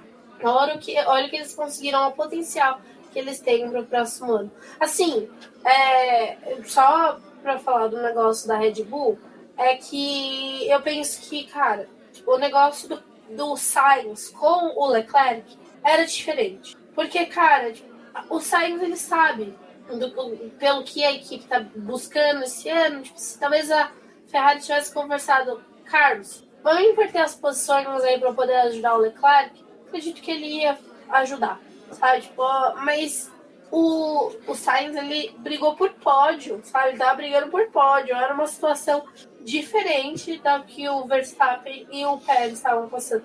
E foi em 2 momentos, porque no sábado o Pérez já tinha pedido, olha, Verstappen, não tem como pedir pro Verstappen trocar comigo, porque ele tá em quarto, eu conseguiria o 4º lugar, é mais uns pontinhos que me ajuda com o Leclerc. Ficou nisso. Cara, vocês tiveram essa situação no sábado, vocês não podiam ter conversado e combinado pro domingo? Tipo, domingo, se tiver a posição dos 2 carros na pista, vamos inverter, vamos fazer alguma coisa aqui pra poder ajudar o Pérez. Aí, tipo, tá, vem a nota, vem a declaração, entendemos os motivos do Verstappen não querer se dar posição. Cara, ele já ganhou o campeonato, ele quer o que mais, sabe? Tipo, ele não tava brigando por uma vitória, porque se fosse uma vitória eu até entendo, porque são marcas na Fórmula 1 você ter vitórias, ter pódios, tipo, ele tá no melhor momento da Fórmula 1, que tem um calendário super inflado e que se ele conseguir ganhar várias corridas, ele vai conseguir bater esse número do Hamilton. Isso eu não duvido que possa acontecer. Mas, tipo, ele não tava brigando por uma vitória, ele não tava brigando por um pódio, ele tava brigando por míseros pontos que não ia fazer diferença nenhuma no campeonato dele. Uma situação diferente, sabe? Então não custava nada pensar um pouquinho em equipe. Pô, cara, assim, eu acho que não tem como comparar a situação do Multi 21 ali. Mas como torcedora do Vettel e torcedora da Red Bull na época, que ainda estava correndo ali na Red Bull, foi uma situação muito bosta do que aconteceu do Multi 21, porque, cara, o Weber começou a ficar, tipo, super descontente com a equipe, você via, tipo, as declarações, o clima dele com o Vettel era péssimo, tanto que no livro do Weber ele fala, tipo, do quanto que era horrível ter que correr com o Vettel por causa das situações que criaram ali, sabe, entre eles. E aí você chega, tipo, no Pérez e no Verstappen. O clima tava ótimo da equipe. Porque, cara, qual piloto que não quer ganhar o campeonato sem a porcaria do teu companheiro de equipe te encher o saco?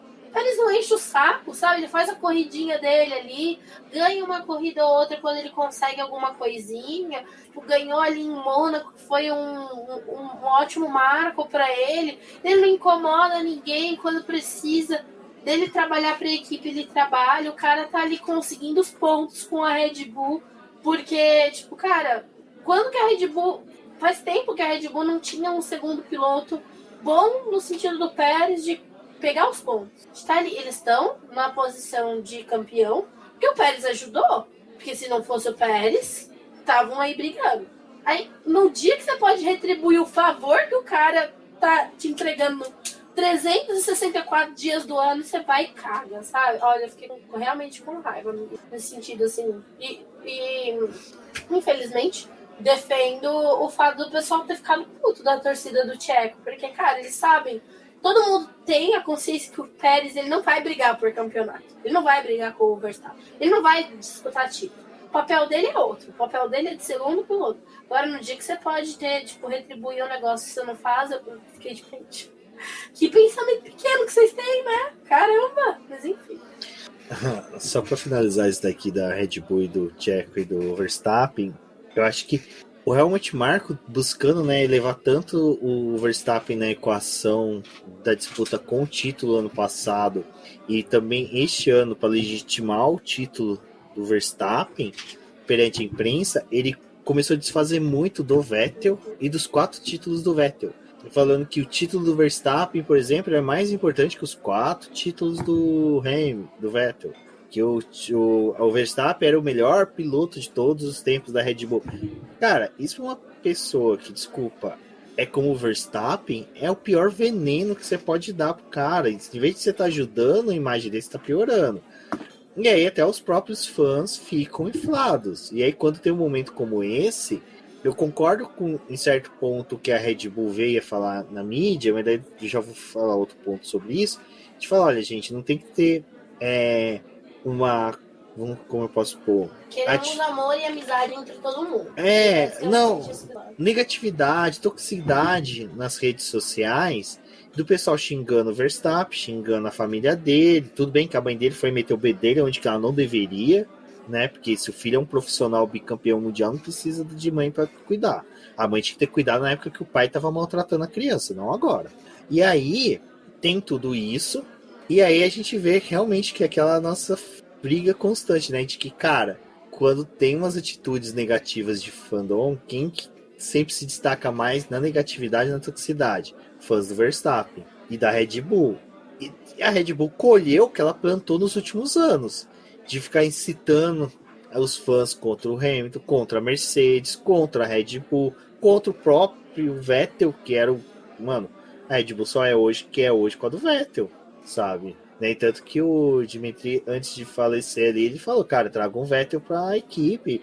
Quando ele tá ali pra sair da Aston Martin, pra aposentar, tragam ele de volta, vamos pôr ele pra correr aqui com a gente, porque o cara gostava dele. Então, assim, a Red Bull, com tantas notinhas de repúdio, que você sabe fazer notinha de repúdio, não sabe fazer outra coisa, colheu o que plantou, bem feito nesse ponto. É uma pena a gente ter essa negatividade, mas ela viu o que ela fez durante todos esses anos. Ai, gente. E mais uma vez, e fica triste isso, que a gente gasta mais tempo falando de coisas da Red Bull nesse sentido do que falando de uma vitória bonita que foi do Russell.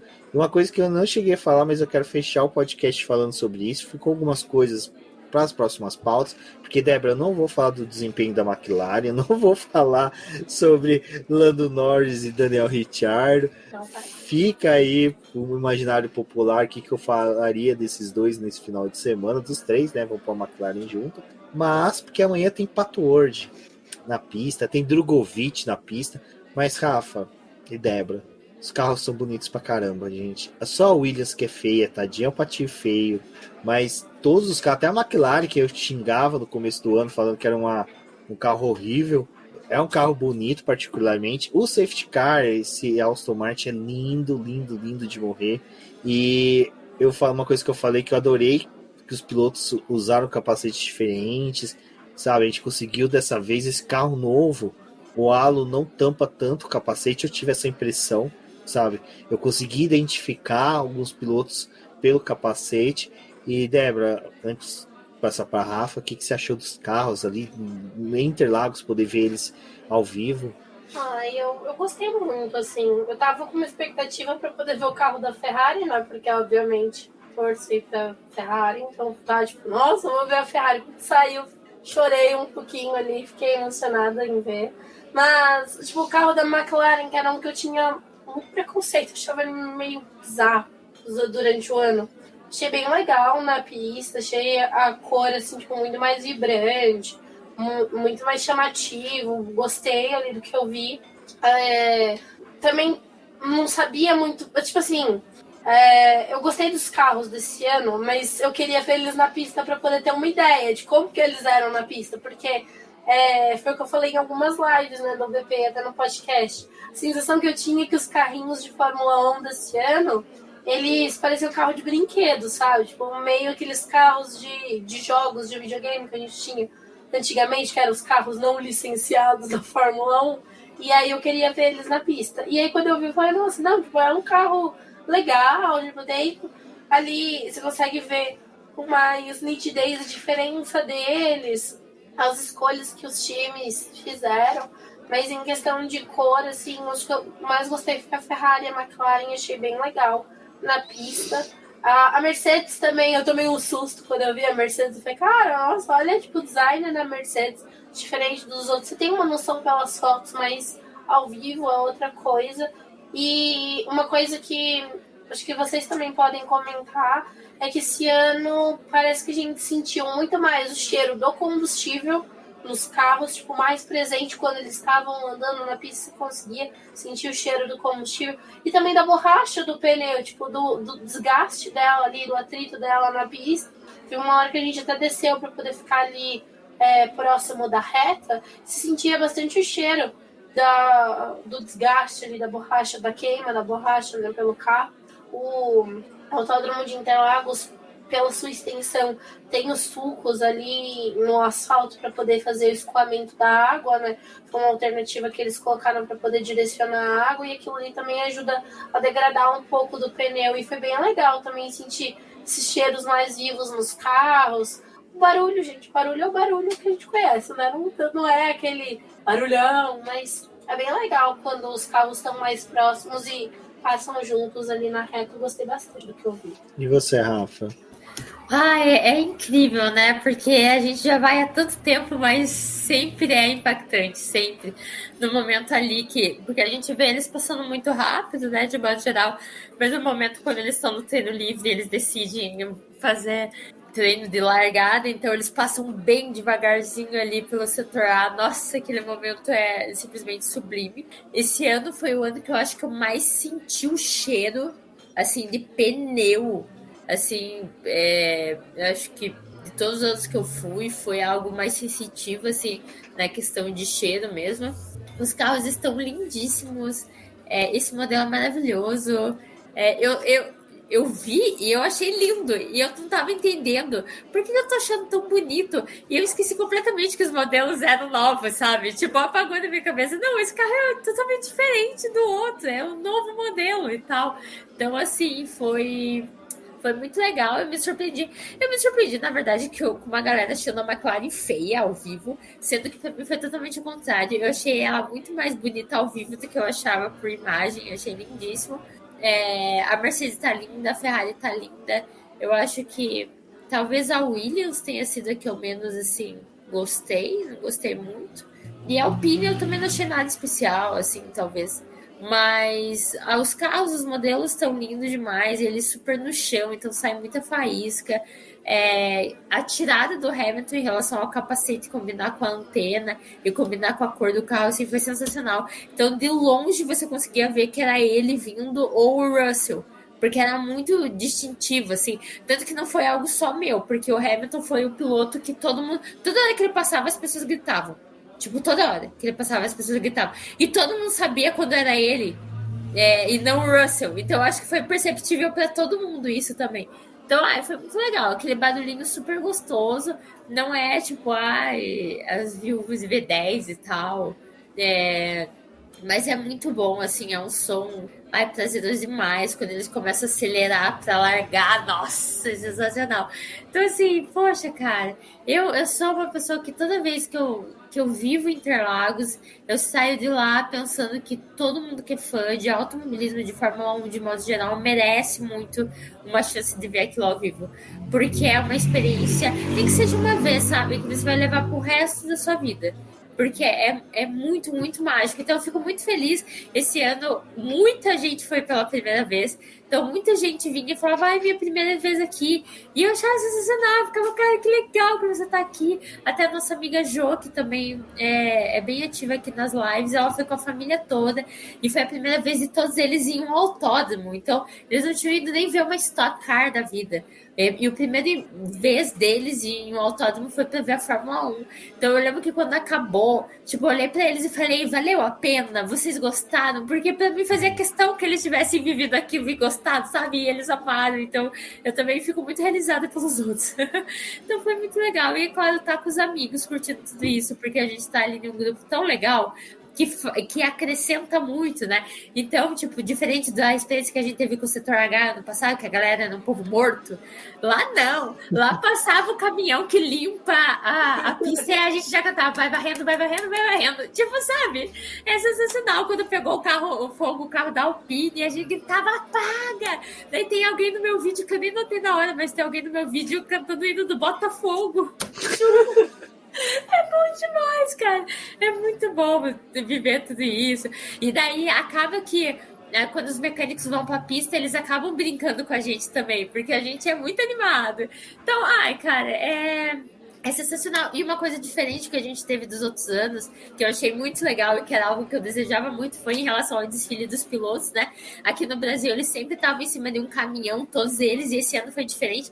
Cada um foi em um carro. Então foi legal porque deu para vibrar mais pelos seus pilotos, independentemente, né? Tipo, dava para cada vez que um passava, os fãs desses pilotos conseguirem dar um pouquinho de atenção maior para eles do que eles passando em cima do caminhão, né?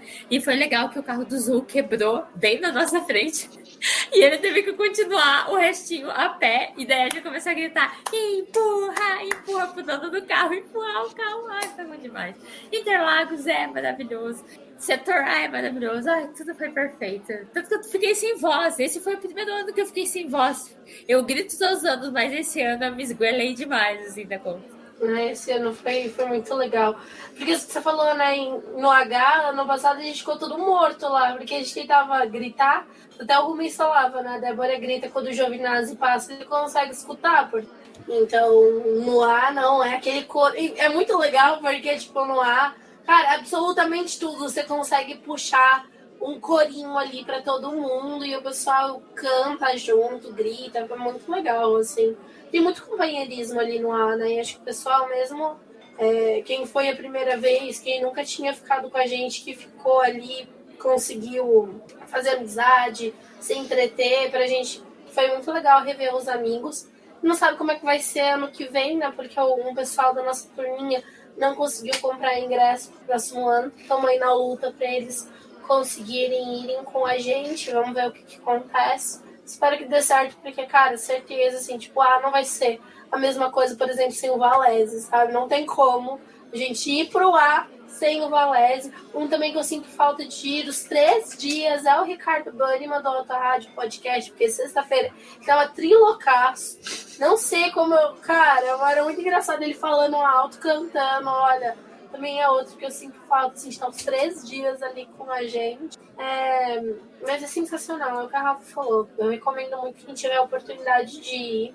A gente sabe que tem se tornado mais difícil, mais competitivo os ingressos. Mas, cara, junta um dinheirinho ali, já que eles estão fazendo essa palhaçada de tipo, depois que acaba o GP, na semana do GP já tem a venda dos ingressos.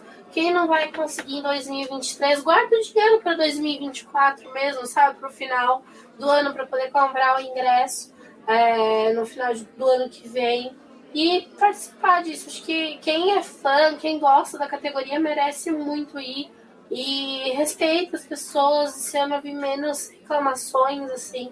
Isso aí foi muito legal, cara. A gente se divertiu muito, comeu ali, tivemos o mesmo problema que a gente teve no H para comprar comida. Quando a gente queria, a gente ia lá, comprava as coisinhas, voltava para o nosso lugar. O pessoal também, precisava sair para poder ir no banheiro. As pessoas estavam dando espaço para você passar. Então, teve ali um sentimento que, tipo, tava muito cheio. E, cara, desde sexta-feira tava muito cheio já o autódromo, tipo, diferente de muitos outros anos em que a gente ia, sexta-feira era mais morna, o pessoal já tava em peso ali, teve a questão da chuva, um ajudando o outro para poder cuidar das coisas, tem esse sentimento de companheirismo, mas, assim, a corrida entregou, o público entregou, o Cava falou, o pessoal passava ali, os mecânicos, eles se envolviam, o pessoal do safety car passava com o vidro aberto para poder, tipo, dar tchauzinho pro pessoal gritar, mandavam os caminhões para limpar a pista, o pessoal dos caminhões também gritava, o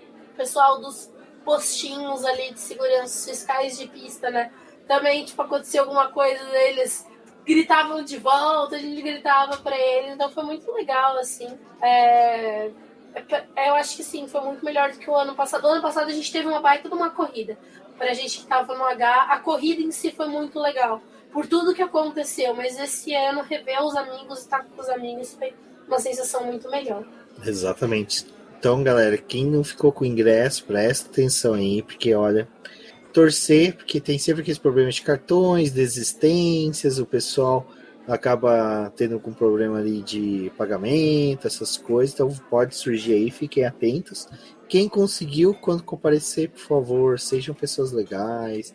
Bom, eu parto da premissa de que quem ouve o BP Cash aqui é uma galera bacana, foi muito legal encontrar com a galera lá, o pessoal que ouve o BBcast, o Punta Talks, acompanha a Garota da FM, acompanha o BP. Isso foi muito legal. Muita galera falando pra gente. Carinho, né? Isso, galera falando que, olha, tô aqui por causa de dicas de vocês. Então, cara, foi muito bacana. Obrigado mesmo, pessoal. Continuem compartilhando. Agradecimento a Alessandra Alves, que citou nós 3 lá. Falou sobre a Garota da F1, sobre o BP, citou eu, citou a Débora. Aí foi muito legal, porque eu realmente chorei na hora que a galera começou a gritar meu nome lá. Então, assim, foi muito emocionante. E depois os relatos nos grupos de WhatsApp de automobilismo, o pessoal, eu tava lá, de repente, do nada, o pessoal citando vocês. Então, cara, mostra como realmente nosso caminho aqui tá sendo bem trilhado. Meninas, quase 2 horas de podcast, a gente durou quase o tempo de uma corrida. Agradecer vocês, muito obrigado. Não é o último podcast, vai ser o último vídeo que vocês vão ver do BP sobre a temporada. Mas estamos chegando ao fim, estamos indo aí para o GP de Abu Dhabi. Teremos 2 pilotos brasileiros no primeiro TL, mas serão os últimos momentos aí de Sebastian Vettel na Fórmula 1 e que realmente mostrou que Sebastian Vettel é o único cara que consegue unir todos os pilotos de Fórmula 1 no mesmo ambiente, sem ter nenhum atrito, sem ter nada. Então, vamos curtir esse GP de Abu Dhabi aí, bacana, como despedida dele. E como último desse ano, que não foi um ano tão gostoso assim de disputas mais pista, mas GP do Brasil aqui veio para poder mostrar que se organizar direitinho dá para fazer umas corridas bem bacanas. Rafa, diga o pessoal onde você pode ser encontrada na internet, depois a Débora, e o pessoal um forte abraço e até a próxima. Obrigada, Dé, obrigada, Rubens, obrigada a todo mundo que está ouvindo aí o podcast. Era muita coisa para falar, na verdade, né? GP de Interlagos é sempre assim, mas é ótimo estar aqui com vocês de novo. E vocês podem me encontrar em todas as redes sociais, como Garota de F1 e também pelo Ponta Talks. Vocês também podem me escutar ao vivo pela Esportes Total.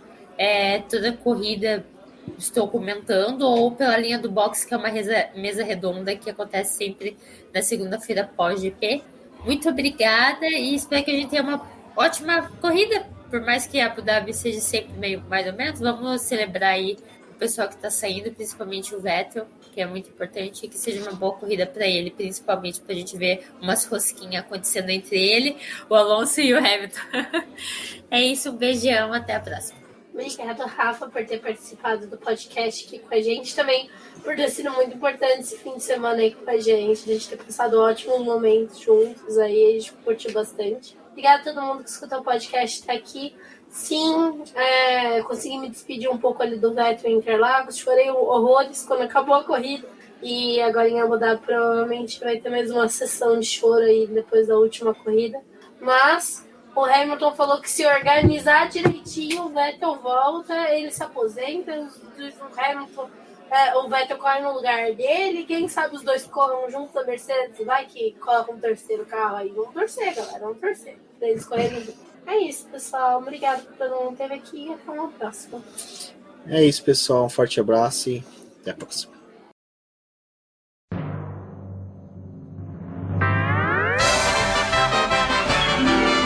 E agora vamos agradecer nossos apoiadores, aqueles que auxiliam o Boletim do Paddock através do financiamento coletivo e contínuo do Apoies. E são eles: Ricardo Bannerman, Maia Barbosa, Eliezer Teixeira, Luiz Félix, Arthur Felipe, Rafael Celone, Will Mesquita, Antônio Santos, Rogério Furano, Helena Lisboa, Cássio Machado, Carlos Del Valle, Bruno Vale, Eric Nemes, Bruno Shinozaki, Alberto Xavier, Will Bueno, Ricardo Silva, Beto Corrêa, Fabrício Cavalcante, Arthur Apóstolo, Sérgio Milani, Melquiades Veloso, Micael Souza, Ezequiel Bale, Silney Messi, Rafael Arílio, Rafael Carvalho, Fábio Ramiro, Lauro Vizentim, Maria Ângela, Thaís Costa, Rafael Catelã, Jane Casalec, Carlos Eduardo Valese, Tadeu Alves, Paula Barbosa, Ale Ranieri, Leandro Nogueira, Bianca Mês, André Brolo, Bruno Lima, Ivan Grego, Maicon Tavares, Thalita Santos, Diego Machado, Gabriel Sawaf, João Guilherme, João Rai e Gustavo Frigoto. Muito obrigado a todos aqueles que apoiam o Boletim do Paddock e auxiliam no nosso desenvolvimento e crescimento. E se você quer apoiar também o Boletim do Paddock, entre em contato com a gente através dos nossos perfis oficiais ou acesse o link apoia-se.com/Boletim do Paddock e lá você terá as opções de apoio ao Boletim do Paddock. Um forte abraço e obrigado. Isso é tudo, pessoal.